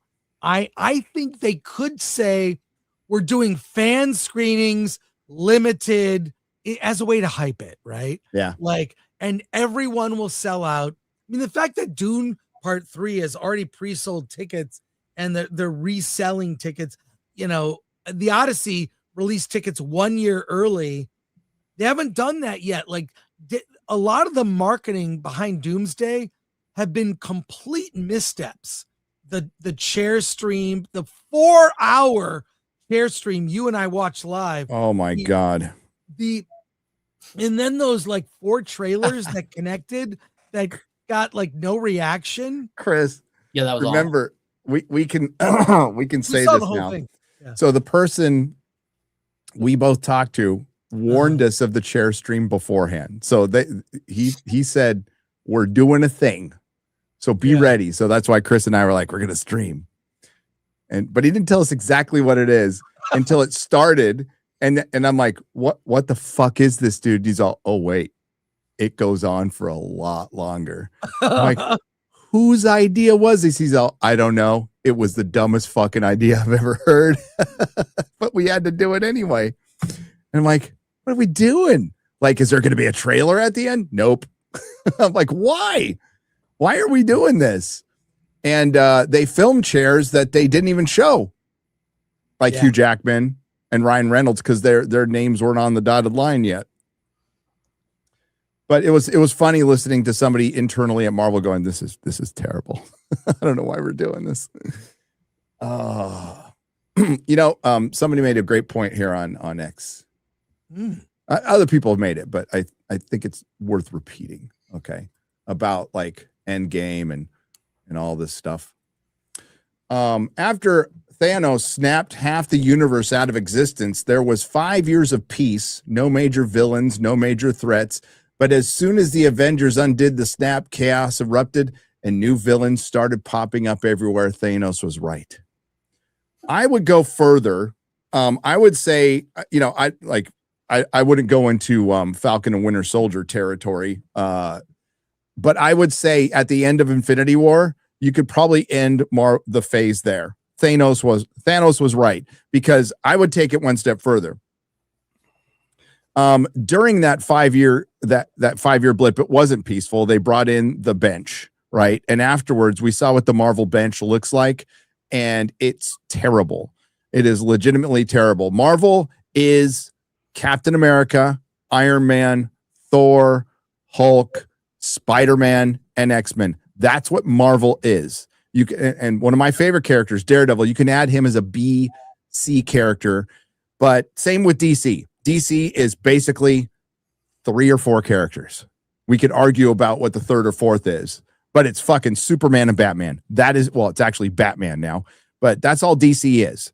And if you don't have these characters, then it's not Marvel. Then it's not DC. There are no mantles to be passed. Certainly it can work with things like with lower tier characters, but Clark Kent is Superman. Bruce Wayne is Batman. Peter Parker is Spider-Man. Tony Stark is Iron Man. Steve Rogers is Captain America. If you don't have those, you don't have a foundation. You don't have anything. And you're just telling side stories with a B and Z team that look like largely the costumes were designed by your 6-year-old. And I go right to the Captain African America costume, which is unbelievable. Certain characters you definitely can pass the mantle on, chat, like the Flash. Okay. I'm Wally West, right? So, and with Green Lantern, I don't need it to be Hal Jordan. It doesn't need to be like most of my life. I've lived a long life, but Kyle Rayner, Jon Stewart, I'm fine with them. You can pass the mantle with them. You can't pass it with Superman. You can't pass it with Spider-Man. And if you're missing Iron Man from your universe, especially when you took a B character who was kind of nothing, didn't sell a lot of books, like it was a B or C character, Chris, and Marvel did an unbelievable thing by making Cap and Iron Man S tier, as the kids call it. And then they kill him. They take him away instead of recasting. It's fucking stupid. And I don't know why they thought like Robert Downey Jr. embodied the role of Iron Man so much. We just need to retire the character and think we can just continue with Riri Williams or Sam Wilson as Cap, and we could just hand these things down and it's just a logo. Like Kevin Feige knew beforehand, like what made Marvel work. And then he just forgot everything he had learned through the process of building the most impressive franchise in the history of Hollywood. I'm old, chat. It's okay. I am old. Mystery. What happened to Marvel? I mean, I still think a lot of it is just they had great people around them at first who were big fans of the comic books. Then when it became like a prestige kind of like, you know, brand, all these other people came in and on board. Like if you look at the people who work on the TV shows, most of them, I guarantee you, are not fans of the comic book, you know, or comic books or any of them. They don't know anything. And they encourage that. They've told people, like, you know, we don't want fans. You know, why? Why would you not want people to take have reverence for the IP? Isn't that why you bought the IP, to keep it the way it was? Yeah. Joss Whedon, whose name is Mud in Hollywood, built the MCU. He is one of the main architects, and getting rid of him, they have never recovered, because even, you know, he brought in people. His brother worked on Agents of S.H.I.E.L.D., which I'm not going to say is the greatest thing ever made, but it was entertaining. I liked it, and it's better than anything on fucking Disney Plus. His brother worked on that. People who worked with him on Buffy, Drew Goddard, Stephen DeKnight, made Daredevil. You know, his fingerprints were all over, not just some women, but the rest of the MCU. Listen, it was consensual, by the way. And his name is Mud, and I don't think he could ever come back and be the Joss Whedon he was before. But you know, just thinking about this a lot, and recently watching Avengers with Mahler, you see how tight and great that movie is. How it introduces every character perfectly. It introduces the scenario perfectly, the danger, the villain. It's the only one where Loki is like a dangerous villain. You know, and they've just completely lost that. And unironically, that was Disney's first movie. You know, that they distributed with Paramount, but that was the first one they were kind of in charge of. And Kevin Feige was only fully in charge after Civil War, and it's really arguable, like how well he's done since he's been fully in charge. But getting rid of people, Joss Whedon read comic books. Joss Whedon would have been a perfect director for X-Men, by the way. The perfect director. He almost was a director of X-Men 3, and they decided to go with Brett fucking Ratner instead. But Joss Whedon read comics, and you can tell. It absolutely shows. And he understood characters that like, even the ones he didn't like that much, he understood them more than your average writer. So yeah, that's what they're missing, is people who you don't have to be a hardcore fan, but you have to like respect it and like it. And even if you don't, like, go off and learn. That's what a lot of people, knowledge is power. So preparing yourself and finding out, talk to whoever you need to like, find out, like, if I'm taking on Vision, what are his best comic book runs? Like, that's what I need to adapt. What is the best comic book run? Because if it worked, we have the data. If it worked with the readers and they enjoyed it and it sold a lot, then it'll probably work with the general public. And they ignored all that, Jim. They adapted some of the worst shit imaginable in the comic books and thought, we can make it work in live action, and they got the exact same results. Yeah. It's insane. I mean, if you have all those characters, why would you make an Ironheart TV show or Agatha all along when you've got like these great characters? Let's make it. Whose idea is that? That's just insane. Deathlock. Yeah. Chris, Deathlock is a great fucking character. It's an insane character. Kind of TV show with that. It's a character of color. Well, he's kind of a zombie, but he's a black dude. Yeah. And it's a crazy story that would be a great TV series, but let's bring in America Chavez. Yeah. Or all the horror, like you could do your Legion of Monsters, and you could bring in Frankenstein and Brother Voodoo. and Yeah. still call him Brother Voodoo too. I would stick with that. And Man Thing, and that would be fucking awesome. Yeah. But no, we got Agatha all along. we got Agatha all along, the gayest Marvel ever made. Oh, Because a song was popular for like 5 seconds. They're like, let's make a series off that.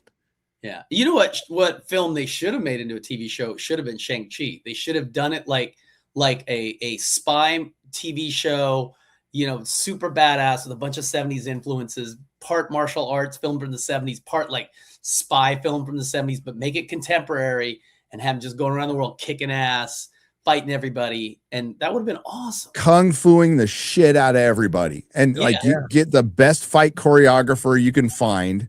And also cast an actor that has actual charisma. Yeah. And who kind of looks like Bruce Lee. Yeah. Yeah.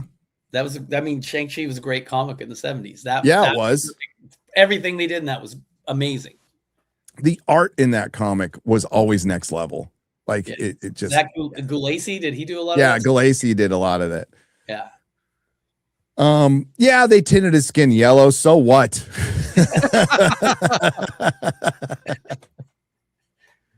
But they were violent. The magazine versions were the ones that didn't fall under the comic code, and they had boobies and death. It was great. Yeah, it was great. We're gonna get to the people. How you doing, Chris? You all right, buddy? I need more coffee. Go get some more coffee. It's all right. I really need more coffee. Yeah. I'm not fully awake. I'll be right back. Figure out your camera, but you're not the only person dealing with this. Freezing? Yeah. Still? Yeah. It's I think it's a StreamYard thing in reaction to a problem you could probably fix on your computer.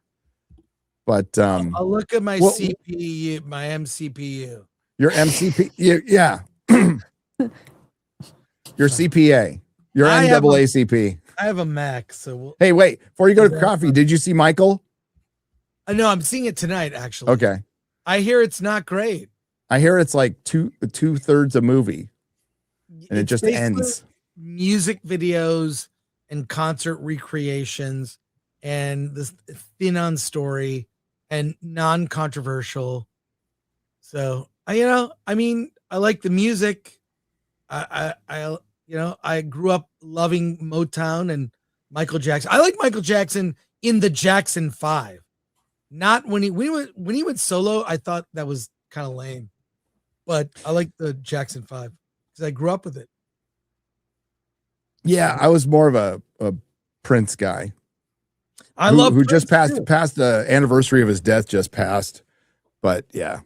I respect Michael, but I like Prince's music more. I'm seeing Michael tonight. I believe but the audience score is probably gonna, be high. It'll be one of those things where there's a disparity between critics and audience. That's normal. I'm guessing, yeah. The critics are crushing it because they didn't deal with the stuff that the timeline ends before the controversy started, and maybe they're going to do a part 2. I don't know, but the critics are mad that the critics who praised Cuties are mad that they didn't cover the allegations. They make no sense. Yeah. These critics. Movie Bob didn't like it, so boy, well, that's probably a reason to go. Go get your coffee, Chris. All right. But you got to talk about Jim's book. We got to talk about Jim's book. No. I hope putting links in the chat, X-Ray Girl. It's in the description. In the description. Well. That's good. Mm-hmm. To live and write in LA. A street level guide to surviving as a screenwriter. Tell us about it while Chris goes to here. Wait, go back. Make it big. Make it big. There you go. There you go. No, I just decided to write a book because, first of all, my girlfriend owns a publishing company, so that made it a little easy. That's good. She encouraged me, but I wrote a book. There's a million books out there about how to write screenplays, and most of the people that sell those have never even sold a screenplay. So what I want to do was give a book that really educates people on the business. Like the first page of the book, I think says, I'm not going to teach you how to write a screenplay. There's plenty of people who can do that. And I just kept seeing all these people that were experts telling people what to do and how to do things. And I'm like, look, if you want to know how the film business works, how you can put a movie together, how you work the system, this is the book. I try to give a lot of anecdotal stories about how many times I've been ripped off and screwed, but how things work. And also at the back of the book, I put about a 30-page section that explains chain of title, like how to get in the Writers Guild, why you should or shouldn't, things that people ask me all the time, how to get an agent to read your script. So I just tried to make it kind of informational and to really help people, because when I came up, nobody told me this stuff. And I had two really good managers and an agent. The agent wasn't so good, but the managers were great, but they were young too. So I didn't have a lot of advice like, should I do this? Should I do that? Because they were learning as well. And so I just want to really write a book about the business. Now, after I wrote it, I was like, wow, this sounds like a bunch of grievances, which it is. And I got, screwed on a lot of things, but I try to reiterate over and over though, if you can make a living just writing screenplays, which I've done over 20 years and not have a real job, it's amazing. It's great. So the hard work you have to put into it, is worth it, but there's a lot of behind the scenes bullshit, of like, you may write the greatest script in the world, and once you sell it, they just destroy it. That's happened to me many times, and it also tries to explain a little bit how films get financed, because I've written some great scripts and I can't get them made. I can write a kind of B movie action thing and it'll get made, Yeah. You also have to temper, that part of it too. So it was really to show people, how it works. And I'm selling it for, I think, $1.99 on Kindle. So it's Yes, you are. because I'm not trying to make money off it. I just kind of want to impart some wisdom, and, because I get asked the same questions over and over. So yeah, and it's just kind of a lot of anecdotal stories about how I may be a fugitive from Italy, how I almost wrote a script for a Muammar Gaddafi, how there's a movie out there that they use the same script for two movies. One's a Van Damme movie, one's a Wesley Snipes movie. If you watch the trailers, they're almost the same movie, like 7 years apart. It's crazy, the shit that happens to you, So yeah, I just want to really show people, here's the business side of it, because I think I worked in production for 10 years before I became a writer. And I think that was my advantage, was understanding the business. And very few people talk about the actual nuts and bolts of like, how do you do this? How do you do that? Is back end important? No, it's not. I have a whole chapter about, well, actually my favorite chapter is when we pitched a script to Warner Brothers or Universal, and we had a big meeting, and the exec came in who could greenlight the movie in the room. And we were with these other execs, and we had taken up the ladder, and he comes in and starts talking about our sci-fi script. He's like, I love sci-fi. This is great. This is what we're looking for. And then he goes, when we get to the meteor, and I looked at my writing partner at the time, I was like, there's no meteor in the fucking script. And then he starts talking about this other stuff. He had read the wrong script. And his assistant had given him the wrong sci-fi script to read. So I'm just sitting there thinking, and the other exec is just like looking at me like, what do? We don't want to tell, this guy's he's like the number 2 guy at Universal. We don't want to tell him he's wrong. So finally he did it, but I knew that moment, like all the momentum we had was gone because he was embarrassed, So there's just a lot of funny stories like that of just like, are you kidding me? And also the first real gig I was ever up for was to do adapt Scott Pilgrim into a film. This is before Edgar Wright was on it. And I explained that like my writing partner at the time and we didn't know any better. So we went in and just talked for like 90 minutes about every beat. You don't do that. You pitch it for 10 minutes, Yeah. We didn't know. So we're just talking and talking. And then this happens. And then this happens. And there's like 10 people staring at us going, what the fuck are these guys doing? When are they going to shut up? Yeah. So I just try to impart some wisdom on people who want to do this for a living. Kind of don't make the same mistakes I made, Yeah. Well, and it's a mindset too, like you said, like you're going to get fucked over. Like that. Accept that. I mean, especially when you're in an industry that's shrinking, that still has so many people who want so much attention, and the people and the execs are barely interested nowadays anyway. And you might be dealing with an exec who previously wasn't in the fucking film business at all. It's like still on the lower level. They still have experience for the most part in the film business, but you're starting to see, like with the board members of the big studios, those guys came from Pepsi. They don't know shit, or the fucking Obama administration. But Yeah, it's probably having a good mindset and just dealing with a lot of rejection. Yeah, that I'm too. Oh God, yeah. the rejection, where you're just like, I mean, there's another story in there too where like about how my agent fucked me on a thing. Mm. And my writing part at the time we were up for this writing gig to do a pilot for Clive Barker, and maybe Tarantino was going to get involved. And this executive invited us up to Clive Barker's office. He talks to us. He tells us, you guys would be perfect for this. I'm going to talk to your agent and manager. Let's see if we can make it happen. So we're all excited. I call my agent. I'm like, dude, we're going to get hired on this cool pilot with Clive Barker. Maybe Tarantino's coming on board. And then the next day, the executive calls me and says, your agent fucked you. He's pitched some other clients that have a higher quote, right? So he can make more money. What the agent didn't know is Rob, the executive at Clive Barker's company, him and I went to high school together. We knew each other since we were 14 years old. So Rob just ratted him out. He's like, dude, your agent just threw you under the bus. I would have never known if it wasn't for Robbie doing that, So there's just a lot of funny stories about how you kind of can't trust anybody but yourself. No. Yeah. No, agencies. I mean, you need them, I guess, at a certain level, but yeah.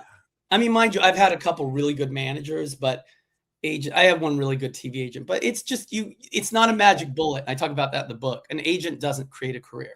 They can help you. They can do some things for you, but you also have to you have to do everything yourself, just like everything in life, Gary. You have to do it yourself. Yeah. That's why I turn them down all the time. Managers and agents come at me, and I'm just like, I'll stay mom and pop. I'm good. Yeah. I'm probably giving up a ton of money, but you sound like a pain in the ass. Yeah. Chris has some horror stories about managers and agents too. So, I do. Yeah. Yeah. So that's it. But thank you for having me on to kind of pitch it. I'm just, hell yeah. Impart some wisdom in the world and help people out. No, you've got things done, so people should listen to you. Thanks. And especially in this new era where you're just going to be, the gatekeepers are gone. You can put your movie out. You got to put up your own money or find it. But if you have a creative vision and you feel passionate enough about it, I think you'll find a way, Yeah. And I also realized by writing the book too, how kind of beat up I'd been by the film business last 10 years or so. I kind of fell out of love with movies, which is something I've loved. That sucks. So I've kind of been working on getting back into I mean, look, I wrote a Jean-Claude Van Damme movie 2 years ago. Did I want to write that? No, but I needed a paycheck. And by the way, Van Damme's cool. So it's I'm not saying they bad. Yeah, that's, it's that's not legit. what there's some things, and you just got to make a living. So there's things you make. Sometimes you're just like, okay, I guess I'm not going to be the next Tarantino, but let's just keep hustling. So, yeah. But no, I'm starting to really dig movies again, and I'm taking some time to just enjoy them again. Working 20 years in the industry is impressive. Okay.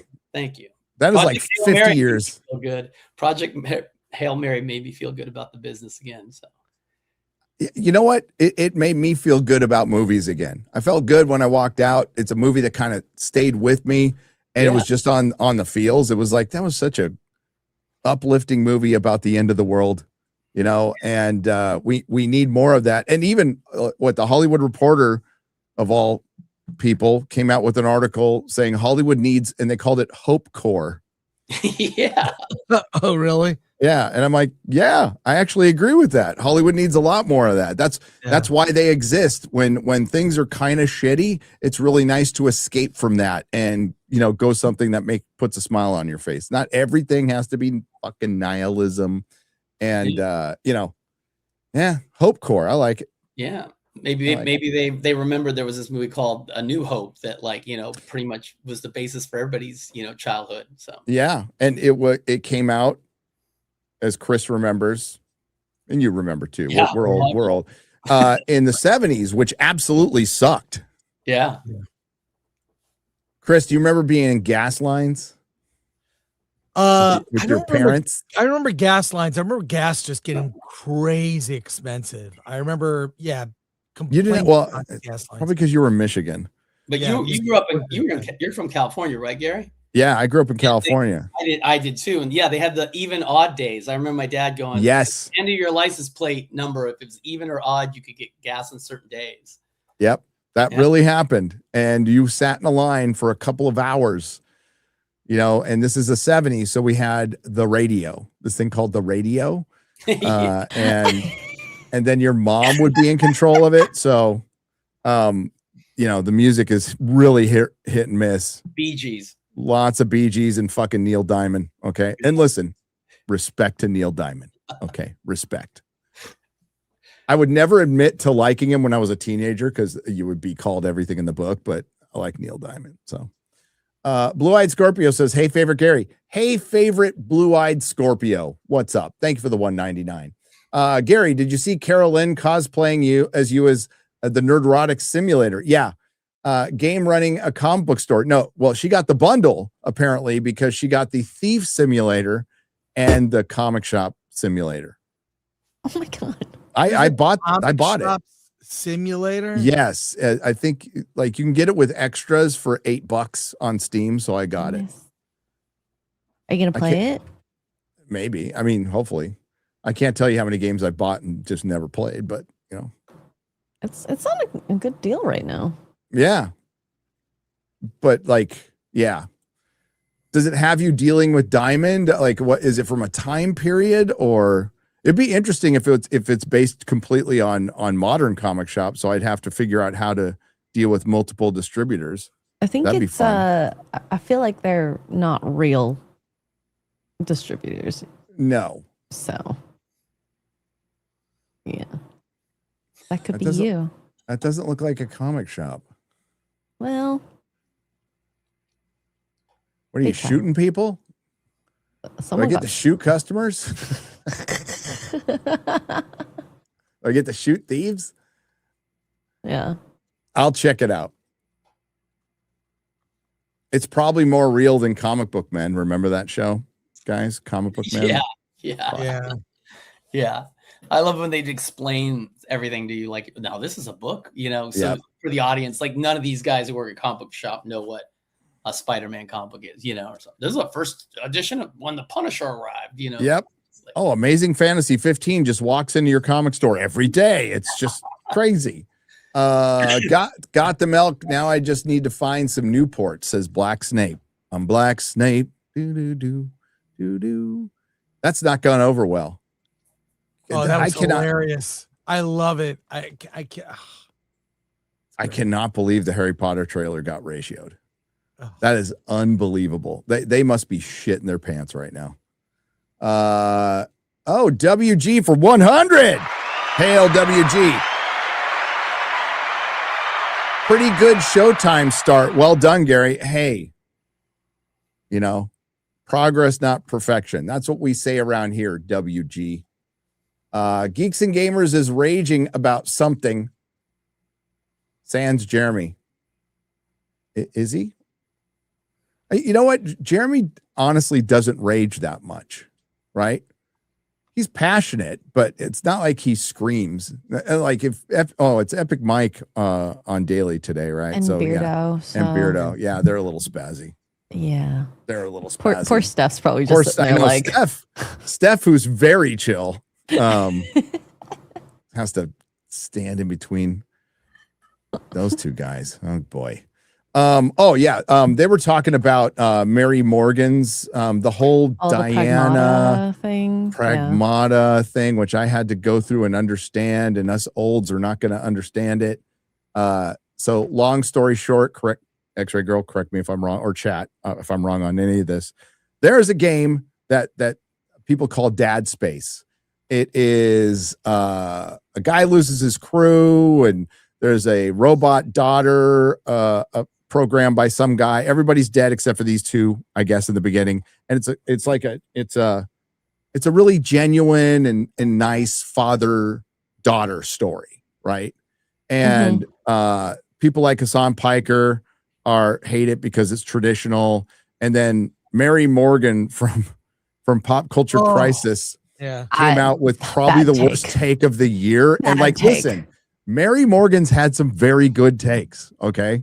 And I have generally liked her a lot on Pop Culture Crisis. I remember when that show got launched. It was like shortly after I visited Tim Pool. Yeah. But no, I listen, but this take is horrifically bad. Lots of strange reactions to this game. Let's clear some things up. Childless men do not have paternal instincts the way that childless women have maternal instincts. We observe this even in the way little girls play versus little boys. Men's first experience paternal instincts once they have their own children, and typically those paternal instincts are only felt for their own children and no one else's. Gets worse, guys. Can I say, I saw you guys talk about this on Real BBC. Absolutely. And like, look, I'm a father to a son and a daughter. There is something that rewires your brain when you become a dad. You become naturally protective. I'm protective of kids that aren't my kids if I see weird shit going on. Okay. And I did. When I was a kid, I'm like, when I say kid, I mean in my 20s, I was like, I'd love to be a dad someday. That seems like it'd be a great, really gratifying thing to do. And you know, Jim, I know you're a dad as well, so you know what I'm talking about. Like, there's something about that that's like, it just rewires your brain. I can tell Mary is not, doesn't have kids. She's maybe on the road to having kids. She doesn't have kids of her own. And the fact that she's completely dismissing men, she's sort of put them in a box, like they don't have those kind of feelings. Now, you know, there are people that go the opposite. They have kids and they flee their responsibility. That also, that exists. That happens. that exists as well. But Of course. for me, so all this talk about pragmata is all by people that don't know what the fuck they're talking about, in my opinion. So I was really appreciating your commentary yesterday, Gary. Yeah, the one part I can't talk about much is the game because I didn't play it and I don't know if Mary's played the game either. I would not go that far on talking about aspects of the game or the reaction to it without playing it. I would have no fucking clue.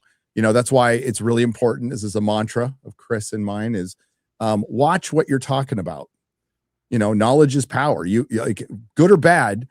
That's why we watch as much as we can. I wish I could watch more, but it's to know what the fuck we're talking about because context matters in everything. There's no generalizing with this. Also, well, let me continue with this before I go on. Men are not nurturers.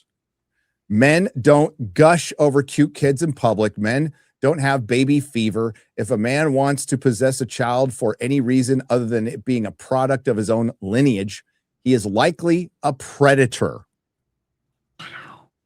Wow. So stepdads, you're all predators. Mentors, uncles, you're all predators. And you'd be taking the feminist / radical gender abolitionist position to protest any of the above points. She just like dug this hole, right? Just dug it deeper with that one. This should explain why a dad simulator game marketed to mostly childless men gives people the creeps. I think you're going a little too far on that one, particularly if you didn't play the game, right? So, and I can't comment on the game, but talking to Az and Mahler who did, there's definitely not a creep factor to this game, according to them. But as Mikey so eloquently pointed out on Geeks and Gamers Daily this morning, men and women are different. So we have our paternal instincts show themselves in different ways than maternal instincts. But they're still there. Men are protectors. Men want to protect children. It doesn't matter if it's ours or others. If most of us see a kid in trouble, we're going to help that kid, right? And as far as wanting kids, I didn't want kids, but I was also a teenager and in my early 20s. I'm like, I don't want kids. And then that changed immediately. And I can't imagine my life without kids. I'm an adopted kid, right? And my dad loved me just as much as he loved my sister was theirs, and I was adopted. And I was the nightmare in that scenario. It wasn't anything they did. They treated me great. My dad went to all my freaking football games, basketball games, baseball games. He was there. He would leave work. He was there for everything. Right. So to say that is, I try, listen, there's no substitute. You can't substitute age for experience. You can't. There are 30-year-olds with more experience than 50-year-olds in this world. That exists. So I try not to say this too much on the internet, but she just sounds young. She sounds very young and ignorant right there, and inexperienced.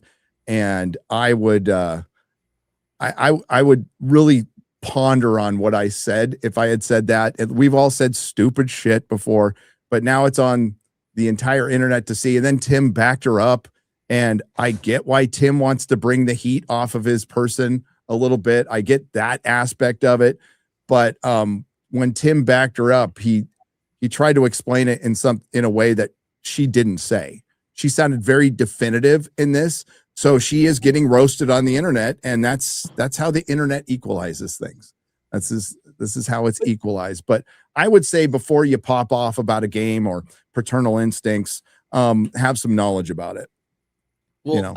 I don't know anything about this except for what I just saw, but here's what people seem to always forget is creative endeavors usually start, especially with genre stuff, with somebody probably was sitting there going, it'd be cool. A guy in a space station who has to save a little girl robot. It's not some deep philosophical, gender statement. That's how everything starts. That's how every conversation about creative stuff. Oh, it'd be cool. Oh, this kid who's like on a desert planet who wants to see the stars and ends up in a, rebellion. Not like some big statement. It's just like, and then people turn it into things. Look, I did this one Into the Dark episode where I saw people like analyze it and think about it, because it was the only sci-fi one they did on Hulu that was part of that Into the Dark series. And I'm like, that's not what the fuck it's saying. I wrote it. I fucking know. But people are analyzing things and going, it's this about this and this. Like, no, it's not. No, it's not. It just sounded cool. You know what? A guy murdering clones sounded cool in a basement. That's where it came from. That's it. It's almost reminds me of people I despised in college that would overanalyze movies, and want to use big words they heard in college, but they don't understand why they're using them. And I see people like that on the internet all the time. They're fucking annoying. They wanna, be super brag about they're from academia, and it's like, you know what? Sex and violence in movies is cool. It makes movies fun. We like it somewhere in our lizard brain. It's entertaining to us. We want to watch it. And this kind of overanalysis, I see it all the time. It's so effing annoying. And some of that is fine or fun to think about, but you don't take it that seriously. Like you said, Jim, it's like, killing clones in a basement. That's a cool concept, or just like whatever it is. And then it's all academia bullshit. And it's kind of ruined the conversation around movies, TV, comics, pop culture, everything. It's politics. It's ruined it. To like, you got to outsmart the other person, stop it, and shut the fuck up. Have some fun. Fuck. Well, and listen, Hollywood's done their share, and the access media has done their share. If you watched any of the behind the scenes for House of the Dragon, they over explain their own shit, and freaking, like, I had to not watch it because it's the director would come out and interpret something from George R. Martin that he did not mean at all. And like, you saw that in this story? That's insane. So it's understandable from that aspect. And like this, maybe it was a troll. I have no fucking idea, right? It was just a troll to get attention. I haven't heard any statements after that. So I don't know.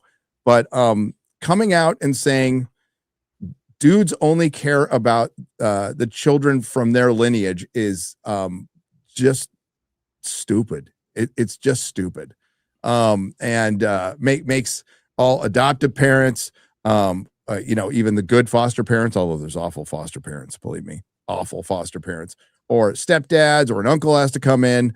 There are a million stories where Epic Mike talked about, his dad wasn't around, so he had other male mentors come in and were great in his life. And even as I was older, right, and my dad passed away, other men came in my life and were my mentors. Melissa's dad was like a second father to me. Like, this is important even as you get older. And that mentality is just stupid. And maybe it changes when she has some kids and understands that. And I really try, like, I'm not better than you because I have kids. Some people shouldn't have kids, and that's fine. That's a decision. But what Chris brought up earlier is there's like an upgrade that happens. Not with everybody, but I felt it. Like when that kid is born and you just lock in, and now there is something way more important than me, right? Something I'm willing instantly to die for, right? And in a horrible way to protect my kid. And it adds to life. Melissa had a great thing. She always liked to live life to the fullest. And she couldn't imagine living life to the fullest without kids. That's part of living life to its fullest. And again, it's not for everybody. So it's not a judgment at all. It works for some. It doesn't work for others. But that's the internet. People will just say whatever we want, and it gets balanced out. That's the way it goes. That's why I love free speech. Yeah, I've liked her takes on a lot of things. So I did too. Yeah, she can be, her wit is good, and she can be a troll. That's why I'm like, yeah. But you're not going to hate her forever for having this horrible take. Just she takes her lumps. As someone who's never had a bad take, I can't really relate, but yeah.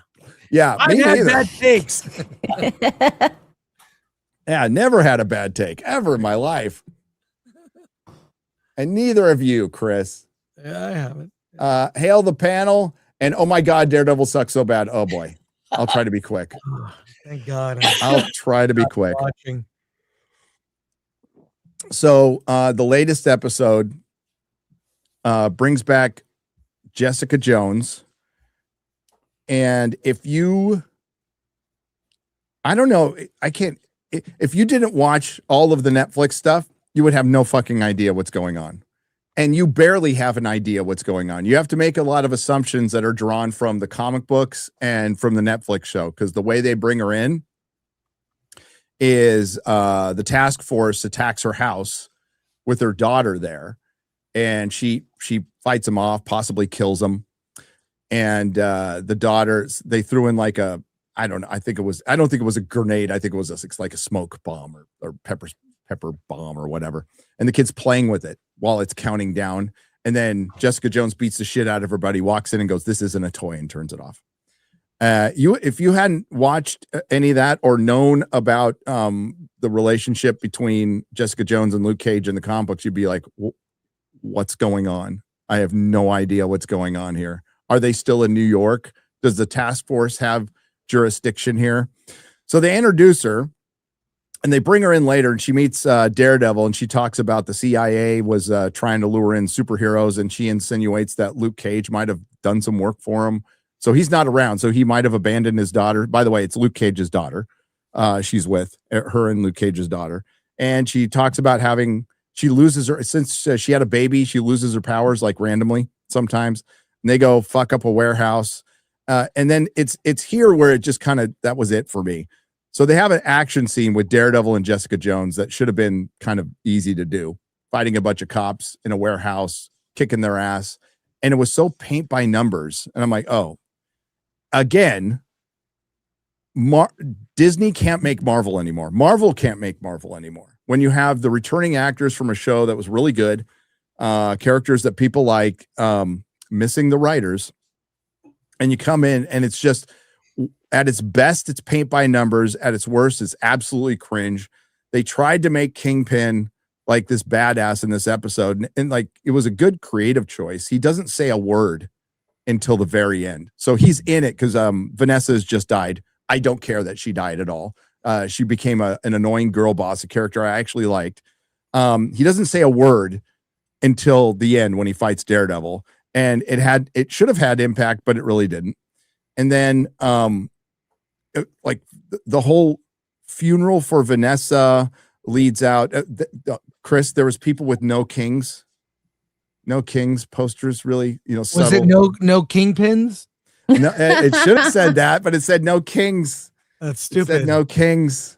It seems dumb. And a protest starts out, and the cops instigate a riot, and a protester gets shot, and Bullseye's like laying down injured the whole time, and Karen Page wants to kill him, and Daredevil he stops her from killing him.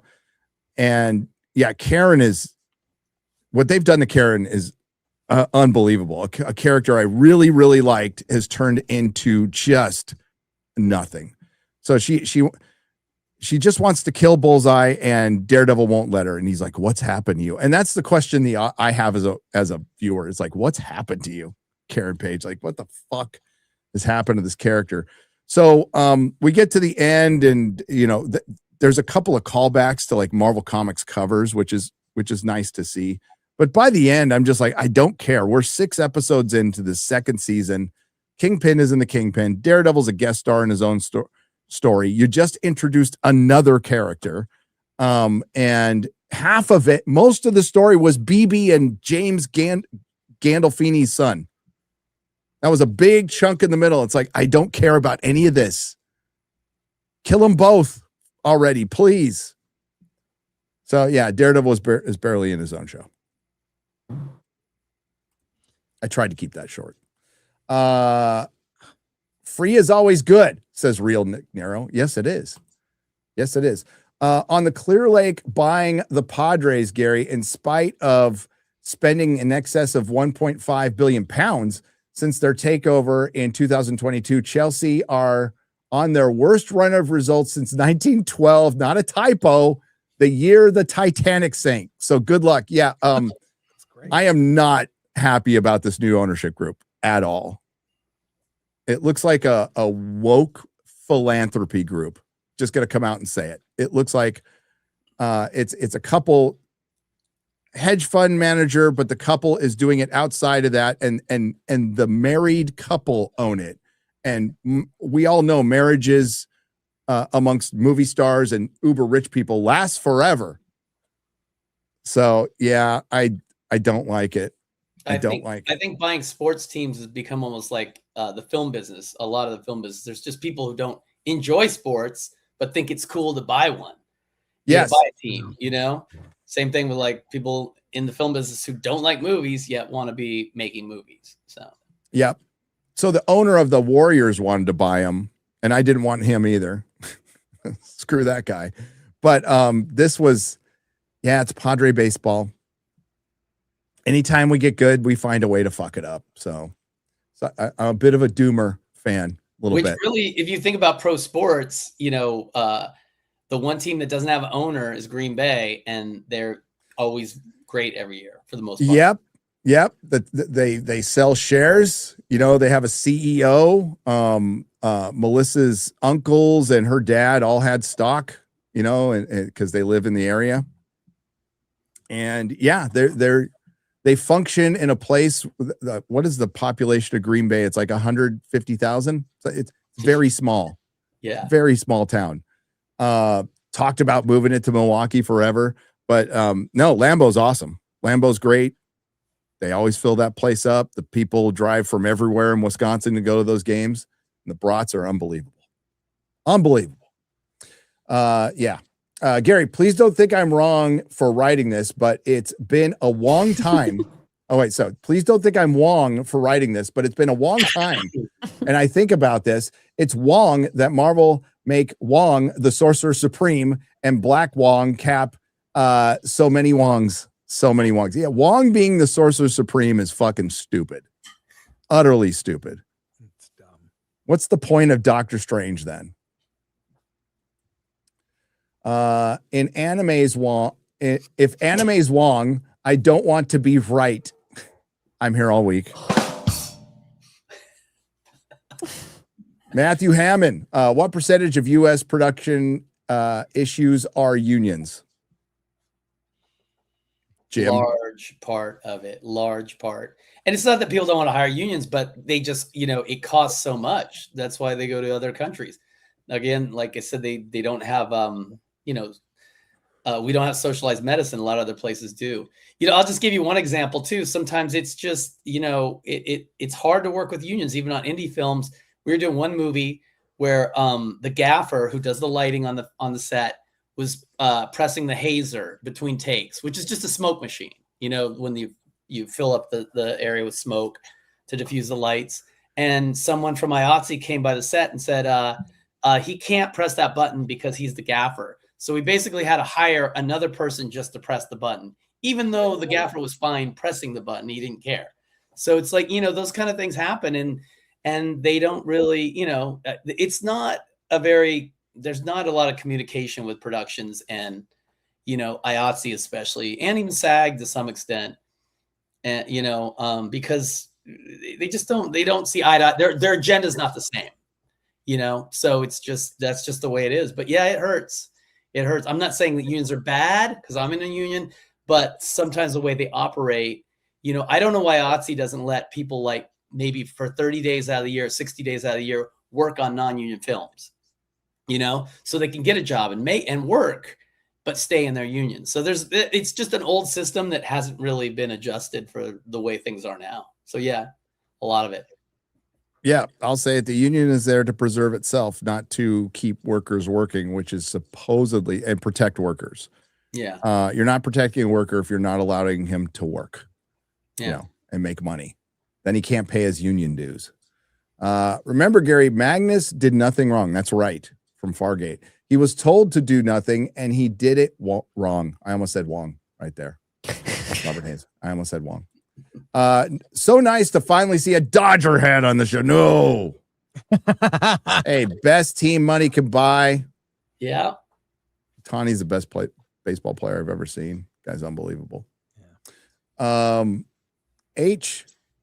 Lupercal for 10 says, I grew up in South Bay of Cali, and I never thought I'd be saying this, but Spencer Pratt's appearance on Joe Rogan was one of the best articulations of the problems facing Cali and beyond. Dude, that guy could be governor. I watched him just on Corolla and the Rogan appearance. He knows the issues. He really knows the issues. It's exciting. This is why I'm like holding out hope. If Spencer Pratt wins, if California goes red as a governor, I preferred Chad Bianco. He's an American and he's a guy that's about enforcing the law. California could change. I feel like Luke Skywalker with the whole thing is you have to kill Darth Vader. He's evil. It's like, no, he could be turned. And I feel that way about California. I feel California could be turned. It was a red state. If they could get this voting stuff sorted out, there are more people here that want to see good change. I know because I go to other parts of California, like Orange County. It's like, wow, where's all the problems of LA? They're not there. So I believe it is fixable, but you need the sheer will, and you need to stop even electing these so-called these people who present themselves as moderate Dems. They are wolves in sheep's clothing. Mm-hmm. They are full-on communist, socialists, and we see what that does. You've seen, I cannot believe Clifton's closed. Like all these iconic restaurants in LA are closing, and it's affecting everything. And the it's Zombieland fentanyl. Like my head's on a swivel every time. It's normally on a swivel, but when I go to LA, especially looking for what effed up stuff may happen. Well, So, you know what drives me crazy, what you just said, Chris, is for a state that's obsessed with mental health.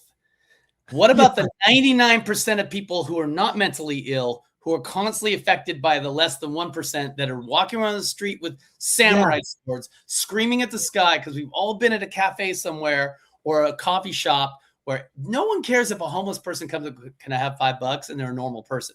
But it's the person who's whacked out on fentanyl with a samurai sword, screaming at the top of their lungs. Everybody becomes on edge. And if you do that to people over and over and over, what about the 99% of people's mental health, the rest of the people? They never talk about that. It grates on people. It drives people. It just wears you down, you know? So, yeah, don't get me started, guys. Don't get me started on this. And NGO bullshit, playing on people's sympathies for like, we got to save the puppies, the homeless, this.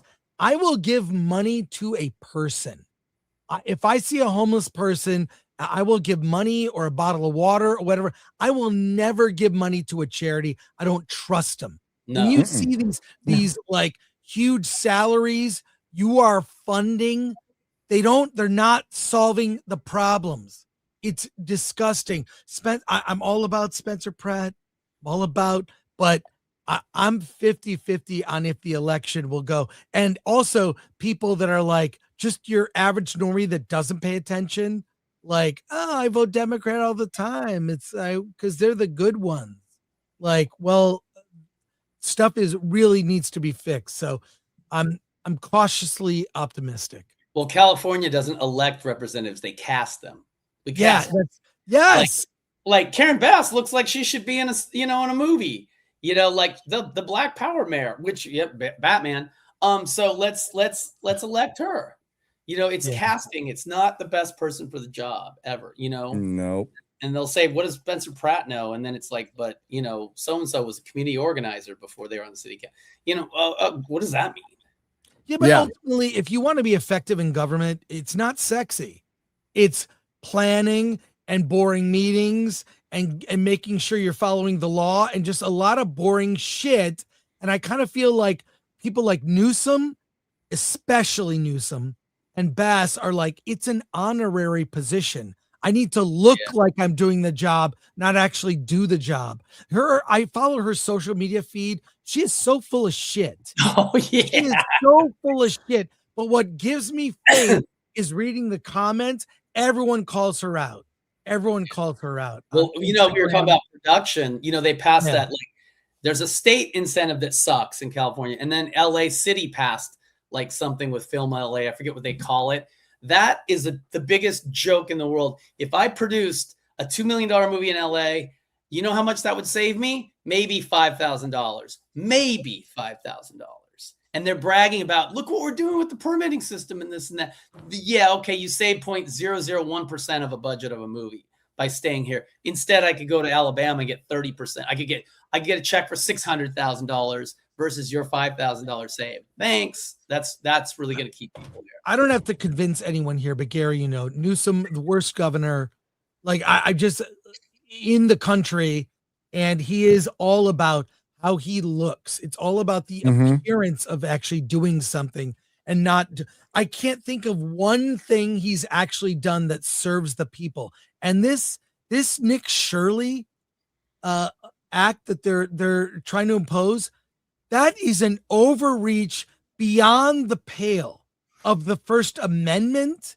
I mean, that's why I'm staying until the election. Yeah. I want to see 10 things turn around. Step one. Sorry to derail. I know we're talking about superheroes and Star Wars, but I'm fucking pissed.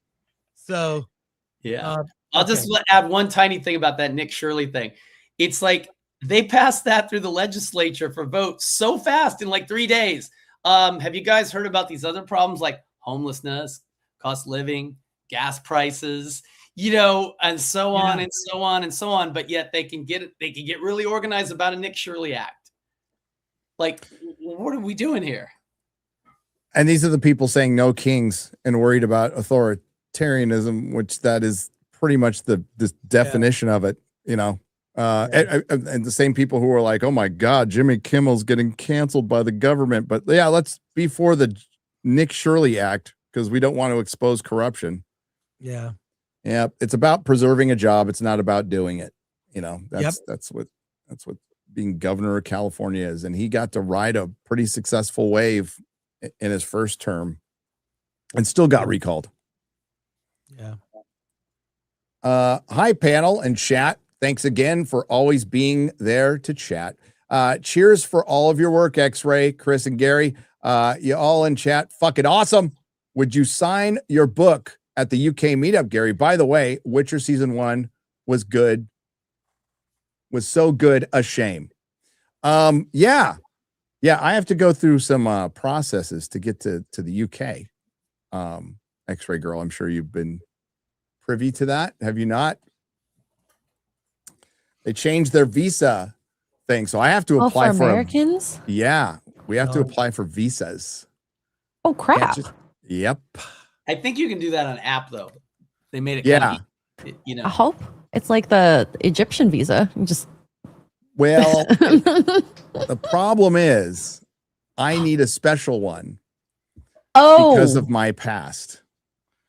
So I have to go through an extra little process. I'm sure it'll be fine. Sure, it'll be fine. I've been there already, so I can just say I've already been to your country. Didn't cause any trouble. So yeah, we'll see. Sucks. Zen Zoltan says, "Holy crap! Didn't know that Susan Wojcicki. How did I ever find out? R.I.P. A little bit too late on that one, but yeah, she passed away a year ago, 2 years ago. Cancer or something? Cancer, yeah. Wow. Right after her son OD'd and died too. So yeah. You missed a super chat from last Friday from Happy Pillmore. Also, thank you for another great stream. They had asked, season 4, episode 7 of Invincible is epic in my opinion. Thoughts? I didn't get to that one on the Square Up.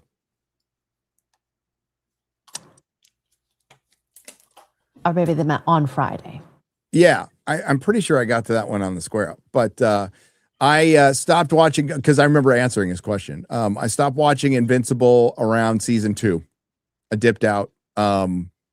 I was not a super fan of the comic. I liked it. I didn't like how it ends, and we'll see if they change the ending for the show. But a lot of people have liked it and said that this season's good. I think I heard Beardo today, without any spoilers, say that the last episode was a letdown, but I don't know. Maybe I'll go back, but I dipped out with the changes they made from the comic. I didn't like, and I'm like, I just dipped.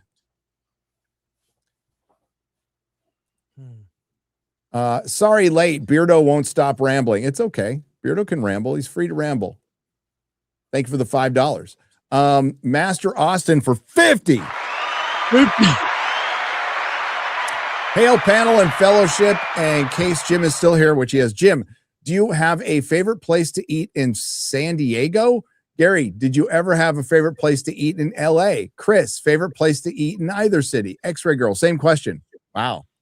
Oof. I used to love that burrito place when you drive down to Comic-Con. It's like about 30 miles out. I forget what it's called, where the Blink 182 guys used to always talk about. Juanita's? Is that it? There's Juanita's and Encinitas, Yes, where I that's ate it. all of that. Yeah, Yes. Juanita's is great. Juanita's That's is fantastic. I'll say Juanita's and Encinitas. That's outside San Diego, but yeah. Chris, what's the Tom's Famous burger or whatever in LA? Yeah. I fucking love that place, man. That one, there's one in Pasadena. I would say El Coyote on Beverly in Los Angeles. Great Mexican restaurant, lots of history. Sharon Tate had her last meal there. Oh, whoa. Oh my God. That's dark. Great Well, there you are. And it's in the movie Once Upon a Time in Hollywood. I love that. I mean, I went to that restaurant so many times in the 90s. It was a meetup place, and I go there every once in a while for overpriced margaritas, but the food is great. It's authentic. Oh, I like Marks. Is Pink still around? Yeah. Pink's is still around Okay. on La Brea. I like All right. Pink's. Yeah. I've been to LA very few times. Chick-fil-A. Yeah, there you go. There you go. Jesus chicken. Okay. Juanita's in Encinitas. Actually, it's in Leucadia. Encinitas is actually 3 unincorporated towns that turned into one, which was Cardiff, Encinitas, and Leucadia. And on 101, Juanita's is there. It's very unassuming. You will have the best carne asada burrito you've ever had in your life. Great burritos there. Yeah, good stuff. Rosen Twist. Gary, I sent you an email regarding comic recommendations. Never picked up a comic in my life, but I want to get into them. Really hope you can read it. But any Rex off the top of your head, Daredevil or X-Men maybe. Also, can't wait for Back Room. Oh, the movie. Yeah. The Back Rooms movie actually looks pretty good. Boy, just walking into it, and you've never read anything before, try a graphic novel called Marvels. Good one. Yeah. Yeah, it's just a good entry thing. So I would try that. Calling it now, Two-Face in the Batman Part 2 will not be Harvey Dent. It will be his twin sister and will have a female Two-Face. See Batman Earth 1 Part 3. I don't think so. You can't put it out of the realm of possibility with Hollywood, but I think they're going to actually roll with it's good casting, but like Two-Face again. Can we do something new? You know? There's lots of other villains. Cutthroat Island / John Carter lost $200 million. Doomsday? I don't know. Could Doomsday lose money? I think the possibility is there. I saw some people talking about the idea is not to make money; it's to get the audience back. That's what our friend told me. Yeah, they just want the audience back. They don't care about making money with this movie. So it's about re-energizing people. But could it lose money? That's, oh my God, it's crazy to think that something that makes like 1.5 billion would lose money, or that would be a disappointment. Yeah. It's going to make a lot. The back end deals on that are probably insane. Yeah. Like they're probably Robert Downey Jr. probably gets first dollar, like gross, like 5% or something ridiculous, as well as the Russo brothers. So that's going to cut really into like, the profits. Imagine if at the end of the Loki series, when he took the throne of Fates, where or W/E it was, whatever it was, instead of the last shot being him crying, he smirks, "This was my plan all along." That would have been better. That would have been better. Why? That's why RDJ is reportedly coming back as Tony Stark. They need the backstory of Tony, and from there, it's just a what if story. Well, that hasn't. Sorry, Gary. No, go on. I was just gonna say the one thing I haven't seen anybody talk about Doomsday is, Doom has his face blown off, right? So is he gonna come back and say he's Tony Stark and be wearing a mask and trick everybody into thinking he's Tony Stark for a while and then rip it off? I mean, no one. I don't really see anybody talking about that. I would think that would be that would make sense. Didn't I hear Chris? Thor is the one who sees him mask off for the first time and says Tony, and then RDJ, Dr. Doom was all, who's Tony Stark? Yeah, I think that happens in the film. I don't know if he returns as Iron Man in Secret War. I don't know that, but it's out there. There's a rumor out there that he's going to return to do more stuff afterwards, and I can't say much, but it's definitely a rumor out there. That does not come from me. So I have this crazy idea. Hollywood could hire good writers and create scripts to make movies and TV shows with. Yeah, you're being ridiculous. Thunderstorm. What are you talking about? I saw Jack Nicholson trending on Twitter and my heart sank for a second until I realized it was just people wishing him a happy birthday. Yeah, 89, I think. 2026 has already been really hard. Happy birthday, Jack. Happy birthday, Jack Nicholson. Buy a free cup of water. Get Mando and Grogu free. This Texan War Eagle. We've gone from Happy Meal to an ass meal. We've gone from lightsaber duel to Return of the Jedi to this. Yep. Baby Yoda did a whoopsie poopsie doopsie. Isn't that fun? Crickets. Leonardo T. Dragon has gifted a Nerdrotic membership. Thank you very much. Staff ABC. I don't know. OABC has gifted one Nerdrotic membership. Listening while doing physical rehab. Needed this. Oh, that's not fun. I had to do that on my shoulder. It sucked. Good luck, Crimson Cripple. He's a cripple, and he's crimson. Gore, heard you loved Youngblood. LOL. I warned you. I never saw it, but I saw the trailer. I was going to go see it, and I was like, I don't want to see another racism is bad movie. Oh, is that what it is? Yeah. Oh, is that the hockey movie? Hockey movie. They did a reboot with a black lead, and it's like, hey, it's typical cliche stuff that seems so just dated. Hey, boy, like that kind of thing. Like, come on, like it's over. Like we already saw. I'm sure you saw recently that certain things were being boosted. Did you? Let's not go down another road. Forget it. Going off the rails. This is off the rails. The show. The Pain for 20 said it's always off the rails. I would like to see more movies based on pulp comic heroes. I would too, like we had in the 90s with the Shadow and the Phantom. Though Reggie Hunland's doing the Phantom. They weren't blockbusters, but I thought they were fun movies and are worthy of a remake. We had it good in the 90s and like even in the early 2000s when they were doing Hellboy and Sin City and adapting other things than the big two. We definitely did. If I found Grogu in my backyard, I'd immediately give him to my pup to chew and eat while the family eats popcorn watching from the couch. Well, there you are. Out of curiosity, Steve Rogers variant or Steve Rogers is old? Why is the one supposedly killed Doom's family worthy of holding Thor's hammer? How does that work? I don't know. It sounds like they're going to be plucking him from the main timeline. Younger, so that's probably why they have to change the ending in that post-credit scene. That's just my guess. Who knows? When are they going to release that trailer, Chris? No idea.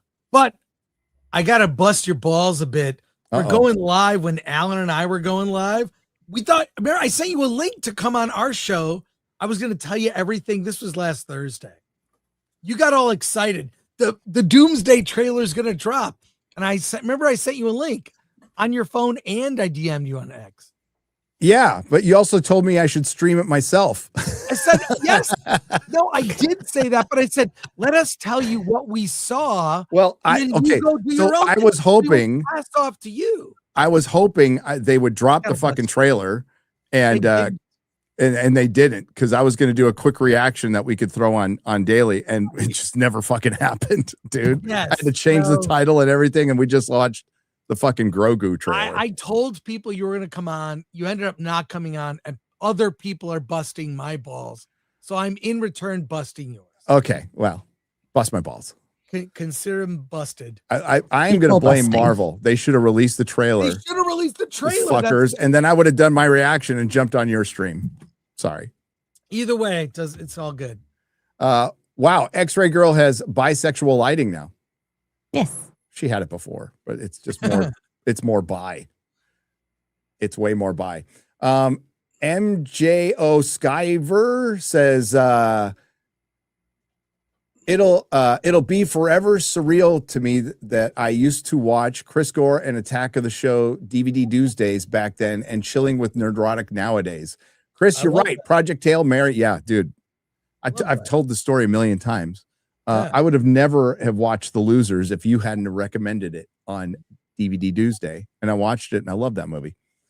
You're right. Project Hail Mary on 70 millimeter IMAX is glorious. Yeah. Did my best not to blink during that having a moment and time go fishing scenes. Thanks, Skyver.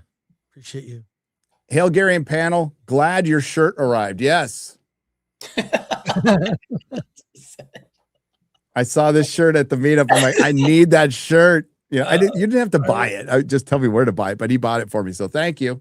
That's yes. Awesome. Oh, nice. It is my new favorite shirt. How is wokeness ruining Hollywood and media? To me, it just comes off as a conspiracy theory. Oh, okay, so let me Wow. to understand the question, you're saying that wokeness killing Hollywood is a conspiracy theory, or it, yeah, I'm not really sure. I don't want to get into your head and misinterpret, but wokeness isn't ruining Hollywood. It ruined Hollywood.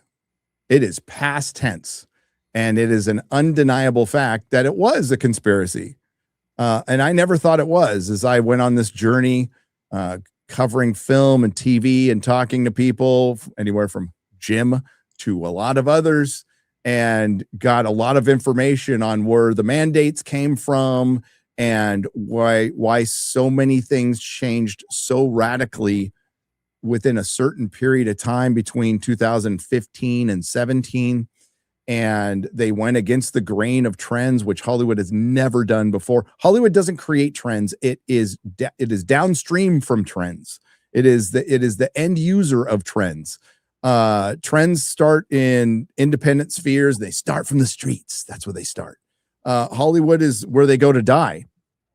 And they went against everything, right? And all of this changed because of Me Too, TDS, new restrictions that were brought in that were pushed by the Obama administration. This is all there. We've covered it for years. So it's not ruining Hollywood. It ruined Hollywood, and we're seeing the results. Absolutely seeing the results. Now, there's 1,000 other paper cuts that contributed, but the grievous mortal wound was the foundation in sand that was identity politics. So you take a Captain America movie and you hand the mantle to Sam Wilson and it flops miserably. Well, that's one of the most predictable disasters in the history of predictable disasters. You know, you make a Marvel's movie, you make an Acolyte. The minute those were announced, we knew they would fail. We knew they would fail, and they went ahead and did it anyway. And what was the motivation behind those movies? Wouldn't it be better to make a Silver Surfer movie? Wouldn't it be better to like get the rights to the real Submariner and make a Submariner movie than the Marvels, the fucking Marvels? You know, another Ghost Rider movie. You know, no, they went with this because they wanted more female representation. They wanted more representation. That is political and social motivation for what should be a creative decision. That's how it ruined Hollywood. Not ruining, ruined. The new Scary Movie should cram in as many Black Snape jokes as possible. That would be funny. They filmed it already, though. But they'll have Scary Movie 7, right, Chris? Yeah, Scary Movie. Oh, yeah, what? Scary Movie. No, it's Scary Movie 6. Yeah, we're at 6. We're at 6. We're not even at. Remember when people used to make fun of sequels? Just the second movie. Now we're in the 6, 7. It's 6, 7. Oh boy, I did it. Damn it. I didn't even try to do that. Son of a bitch. The best living Shang-Chi, Stephen Chow, period. Have any of you guys seen Miraculous Ladybug? Chris? I haven't I have seen not. I have not. I haven't heard of it. I haven't heard of it either. Men are historically protectors. They protected the tribe. This included kids that weren't theirs. She is a massive. See you next Tuesday. I think it's just a bad. I think it's a bad take. I would say that 'cause she's some really good takes. Like that was just one she's off on. Just to you have to know what you don't know, and she's not a parent. She doesn't have kids, and she doesn't play the game. And she doesn't know. She probably doesn't know a lot of men that have kids. I guess Tim just had a kid. Yeah. So, but you know that yeah, I mean, it'll come with life experience. Yeah. And I hate to pull that card again because, you know, there are some young people who have a lot of life experience, a lot more than older people. But yeah, I think it was just a bad take. Shout out to all the stepdads out there. Shout out. Hell yeah. This chick needs to read Lone Wolf and Cub, and then we can talk. I doubt Mary played this. Back when I listened to Pop Culture Crisis, she mentioned that she doesn't really play games, and her experience with it is mostly from playing Stray because it has a cat. That's a good game, actually, Stray. I recall Stray. Yo, Gary, just watching a thing that Prop Store Auction is offering off for Star Trek Discovery. I have the link. May I've 12th? been shopping. This is the one thing I want. You can pick it up. There is so much. Did you give me a chair? They have don't have the captain's chair. Do they have a chair? They have chairs. I'll share it. I can try and find so much. Grab me a chair. Pick it up. You just say which one you want, and then I'll try to bid, and then I'll bring it on over. Gary, I'll drop it in the private chat. You've got props, massive props that are cheap. The things that I liked were the food containers. That one seems so. I don't know. I didn't like the food containers. Oh, they're going up. Yeah, some of the food containers were really expensive. I think they were like getting to $50.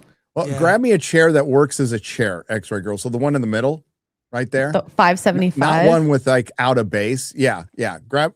Get me I need a chair. I need a chair. I need a scalp from this fucking show. What is your max limit on this? This is Canadian, by the way. We'll talk about that. Okay. Oh yes. I put the link in the private chat. This one's going for $135, and they have are you close for $20 stools? It X-Ray, is you close 30 enough minutes to be from my able to- parents. Okay, that's not bad. Yeah. This leather chair, is that the one she sat in? Was that the? Ooh, I have to. Unfortunately, I have to go back and watch. Is it say screen used? You want to make sure it says screen used. Yeah. Current bid 65. I have a screen used prop from Picard season 3. There's a couple good things in there. Bar stool chair, like a transsexual probably sat on. Oh, are they selling any skirts? I know. No, they wants the skirt. They're not. There's a lot. I put them in the private chat, Gary. I'm putting it to my watch list. Thanks. And there's disco balls, right? Yes, it's I'll find it. There's a lot of like just branded stuff like detoxifying water. There's a lot of medical equipment stuff. So it just says branding. It looks cheap though, like they just put a sticker on it. Yeah. Sorry, I walked away for a second. I wanted to show off. Ooh, that's cool. Yeah. Screen used. But there's a lot of massive props that would just be a pain to kind of. Oh, because they literally said we'll bring it to the door. The rest is you. So yeah, you have. Wow, and a lot of it is just TVs. It's just regular a ton TVs. of TVs. Oh my god. Here's the lab trays. Here it is, the food containers. Okay, yeah, those are good. Yeah. You should get those, Chris, because you would use them. You would literally, I know you would fucking use them. Chris, you just tell me how much your max is and I'll get one for you. But $80, it's just like a sticker. It's not impressive. I mean, we can print stickers and make our own. Those are easy to find. Look, a lightsaber. No, it's not. But here are the food containers. All right. Anyways, okay. X-Ray Girl, I answered your question in the private chat. So okay. I want that fucking chair. Okay. I'm gonna start keeping scalps from certain shows. I want you to stream shame from in that my chair. bathroom above my toilet, so I have like an Acolyte figure and a Jodie Doctor Who figure, and people are sending them to me for jokes, right? So, and a King Valkyrie figure, and it's right above the commode. No matter what you pay, how high it goes, you made more money covering the show. True. I'm pretty sure. I made more profit than Paramount did for sure. Yes. Yes. Sure. Like without a doubt. A side table for 20. Oh, I wanted one of those. Well, those are kind of useful. That would actually be useful. That's like I wanted one for the entrance. For $25. It's pretty cheap. Yeah. Polished chrome. Oh, that was another one I wanted. $13. $13. It's going you to just jump gotta up, go to though. Canada to get it. Yeah. What a weird auction. They are just trying to get anything. Like, this is bizarre. It is, because like there's no real like uniforms or anything. Is there any uniforms? Is there any like No, there's no costumes. There was a visor, but I don't remember the visor specifically in here. I have the visor if you want to see does it that. not look like they wasted a lot of money on bullshit they didn't need? Yes. Absolutely. So this is the visor. Because they don't want to pay to put it up in storage somewhere. They're just Nope. getting rid of the stuff, you know. So here, I'll bring you back. Do they even Chris. give you a certificate with it? No. Well, then fucking what? It's pointless if they don't give you a certificate. Like, that's why I want the chair, because there's a logo on it. Yeah. I mean, you're just buying a fucking TV. What? How dumb. They can't even do the auction right, Chris. Here's a chair for $105. No base. It's just Yeah, but sitting you on can add a base. That's actually not hard to just get a cheap chair, put it in a rolling base. It's All right, we got to finish like- this up. Okay, I got Buffy to watch after this. As a father of 4, 2 adopted, agree with you, Gary. Well done, sir, by the way. Bless you for doing that. What's up, everyone? Thanks for the show. I'm retired military, deployed a lot. And I'm a dad and a grandpa. I'm protective of my family, not perfect. According to Mary Morgan, The Mandalorian is a map. Yeah. 2 wrongs don't make a right. Oh boy. Watched first 2 episodes of new Daredevil Born Again season. I actually think it's pretty good. The fight scenes are really good. Lighting's good. I disagree, but I'm glad you're enjoying it. The costumes are good. Gary, what do you think about the Horcus Heresy arc of Fargate? I think it's one of the finest stories ever written in television. Okay. The Horcus Heresy. And it's nothing like the Horus Heresy. Is that what the one? Yes, from the Horus Fargate? Heresy. Nothing like it at all, other than in name. The biggest thing to go far in Hollywood. The biggest thing to go far in Hollywood, be a legit good person, recognize the snakes and observe, go above and beyond, look for places to exit your lane. There you go. Tyler Matthew Harris. Thank you. If roving you is wrong, Wong, I know Rana be right. What's her name? Mary? Hearing what she said infuriated me because I was raised by my dad, who stepped up when my biological dad couldn't. I know it's anger talking, but wow, she got me pissed off. She pissed off a lot of people. She's getting pretty roasted in the comments. Gavin Newsom is a gigantic wanker. I agree. Will you ever have a debate with people like Anthony Gramaglia SK or Actual Fandom? I don't know who they are. Debate. I don't do debates though. I don't do debates. Everyone says the animation for Invincible is trash. I gave up on season 3 because there was an episode where Mark was fighting a dragon and the dragon's teeth looked like paper mache. I will always love you by Whitney Houston is my favorite wrong. Nick Cage in Secret Wars or Riot. I don't think he's going to be in Secret Wars. Nobody who was in just TV shows is going to show up in the movies. Was Chris sleeping with his eyes open again? His camera was frozen. Yeah, but there's a problem with StreamYard. I wasn't sleeping though. Gary, eating at Juanita's right now. Chris Gore. I watch your shows all the time. Great stuff. Hello, X-Ray. Oh, it's fucking Jay. So I know he's not lying. Jay eats at Juanita's all the fucking time. You've met Jay, Chris. Oh, Jay. Yeah, this is Jay. This is Jay. Hi. My old friend Jay. Fuck, get one for me, dude. Send it out. Awesome. Hail Jay. Kansas City Barbecue in San Diego. I have the Top Gun T-shirt and Maple Bar Donuts in Escondido. Maple Bar Donuts in Escondido are really good. So is VG's.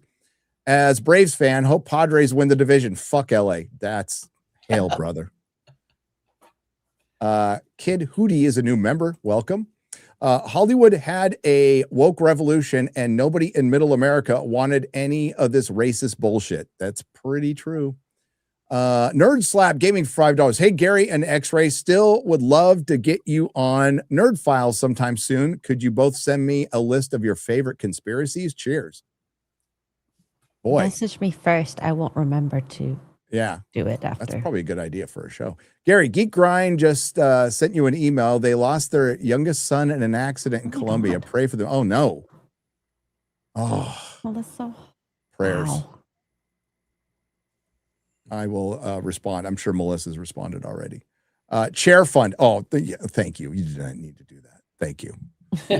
We are going to get the chair. English Badgers. We're getting that chair. What X-ray was showing is from Academy. The stuff I was talking about was from Discovery, which includes costumes. Oh, Is there another one? They said you can sign up for more auction items. So that's okay. This is like the first lot. Okay, gotcha. Chris, the CinemaCon live stream was awesome. Next time, get Beak to stay. Tell him to get the press pass so he doesn't have to pay 14. Bro, it was $1,700. Dude, I tried to like when he I tried. He did. It's not Chris's fault. It's mine. It's 100% mine. I will force you to sign up. Then you decide if you want to go, but you'll have the pass waiting. Yeah. Because I'll sign up next year. You should be there, Gary. You should be there. There's a way to cover it. I'll be there. Okay. Well, maybe we can. We'll see if we what MegaCon does next year. Oh wait, no, MegaCon's in fucking May. Why do they keep moving it? They should have booked it out Well, it's Orlando, so it's probably really hard to book things, I would guess. But it's in May. Have y'all seen Clayface teaser trailer? They just dropped. Thoughts? You want to grab that real quick before we go? Oh shit. Yeah. Hang on just a second. It's probably I just saw the poster. That's it. So okay. It is from WB. Dropped 5 minutes ago. Yeah, James, I see a post from have James Gunn. Oh, do you? Okay. Let's take a look at it Do you real want me quick. to on the way share it? out. Here? You can share it if you already have it. Better internet than you. Actually. Oh, Don't. I have take it personal. there we go. I would take Ready? it personal. Okay. Oh my Gary, god. You want to watch? Let's do it. Yes. Okay, tell me if you want to pause. Here we go. I think we should just watch it and quick react and get the hell out because you guys have been here for so long. So 1 minute. I thank you. I thank you. Yeah. 1 minute. Dark Man. What's it rated? Yeah, what's it rated? Is it rated R? I think. Let's go back. It doesn't. It probably doesn't say. It probably doesn't say. All right. I mean, it looks like a horror movie, like it's supposed to be, and it's written by oh God, what's his name? Mahler loves him. Flanagan. It's written by Mike Flanagan, who's good. Body horror. That's what it is. That's what we saw at CinemaCon. My only problem is you're introducing a B or C list Batman villain before Batman. Yeah. Like, what are we doing? On this wasn't on my DC bingo card of movies they need to make. Yeah. So in the future, when they write the book, The Failure of James Gunn's DCU, it's going to start with, well, they started it with a Superman movie and then a Supergirl movie and a Clayface movie. I wonder if it's going to have dogs in it. Oh God, I hope so. Clayface has a dog. Yeah, a little funny sprite pup. Clay dog. They do Clayhound. Well, DC went through a thing. They did do a thing where every superhero had a fucking dog for a while. So I mean, like Clayhound. I like that. Clayhound. Dog face. That's pretty good. Dog face is good. Chat. Okay, guys. Thank you for staying super long today. I appreciate you guys. Thanks. What do you got coming up, X-Ray Girl? Playing Pragmata tonight. Let's see what that's about, and then Poor Choices. Yeah, and that's it. Chris. Hollywood on the Rocks in 53 minutes with Alan Ng the Merciless. We love Alan. Yeah. We love Alan. He's a good dude. Jim Agnew has a book, To Live and Write in LA. It is available everywhere you get books, including the $1.99 version on the Kindle. We still doing that? Yep. Yes. Yes. It's on Amazon. What are you up to, Jim? I'm gonna pick up my 2.5-year-old from school and let him wear me out all afternoon. Oh, That's Yeah, that's cute. that's a good life. That's a Yeah. good life. it's pretty awesome. So All right. So sneak in. is that Basil Carlo or Matt Hagen? I don't know. No idea. I don't know. Is Batman going to be referenced in the Batman villain movie? So therefore your first appearance, well, actually they've shown Batman in Creature Commandos. DM'd you the info on X-Ray. Thank you. All right. Thanks to the Nerdrotics. Thanks to everyone who left a super chat and donation. This was a really fun show. Jim Agnew, we got to have you back. You rule, dude. me. Yeah. So, and yeah, your girlfriend's pretty cool too. We'll just say that. She's the Yeah. cool one in the family. She's pretty cool. He's amazing. Chris, thanks for staying so long. Thank Love you, you, man. buddy. And we will see you next time. And I'll be back tonight in 4 hours. I have to cram a lot of Buffy episodes in the next 4 hours. For Mahler and I will be discussing Buffy season 1 On the main channel. on this channel. Main channel. Yep. All right. Okay. All right. Bye. Talk to you later. Later. Later.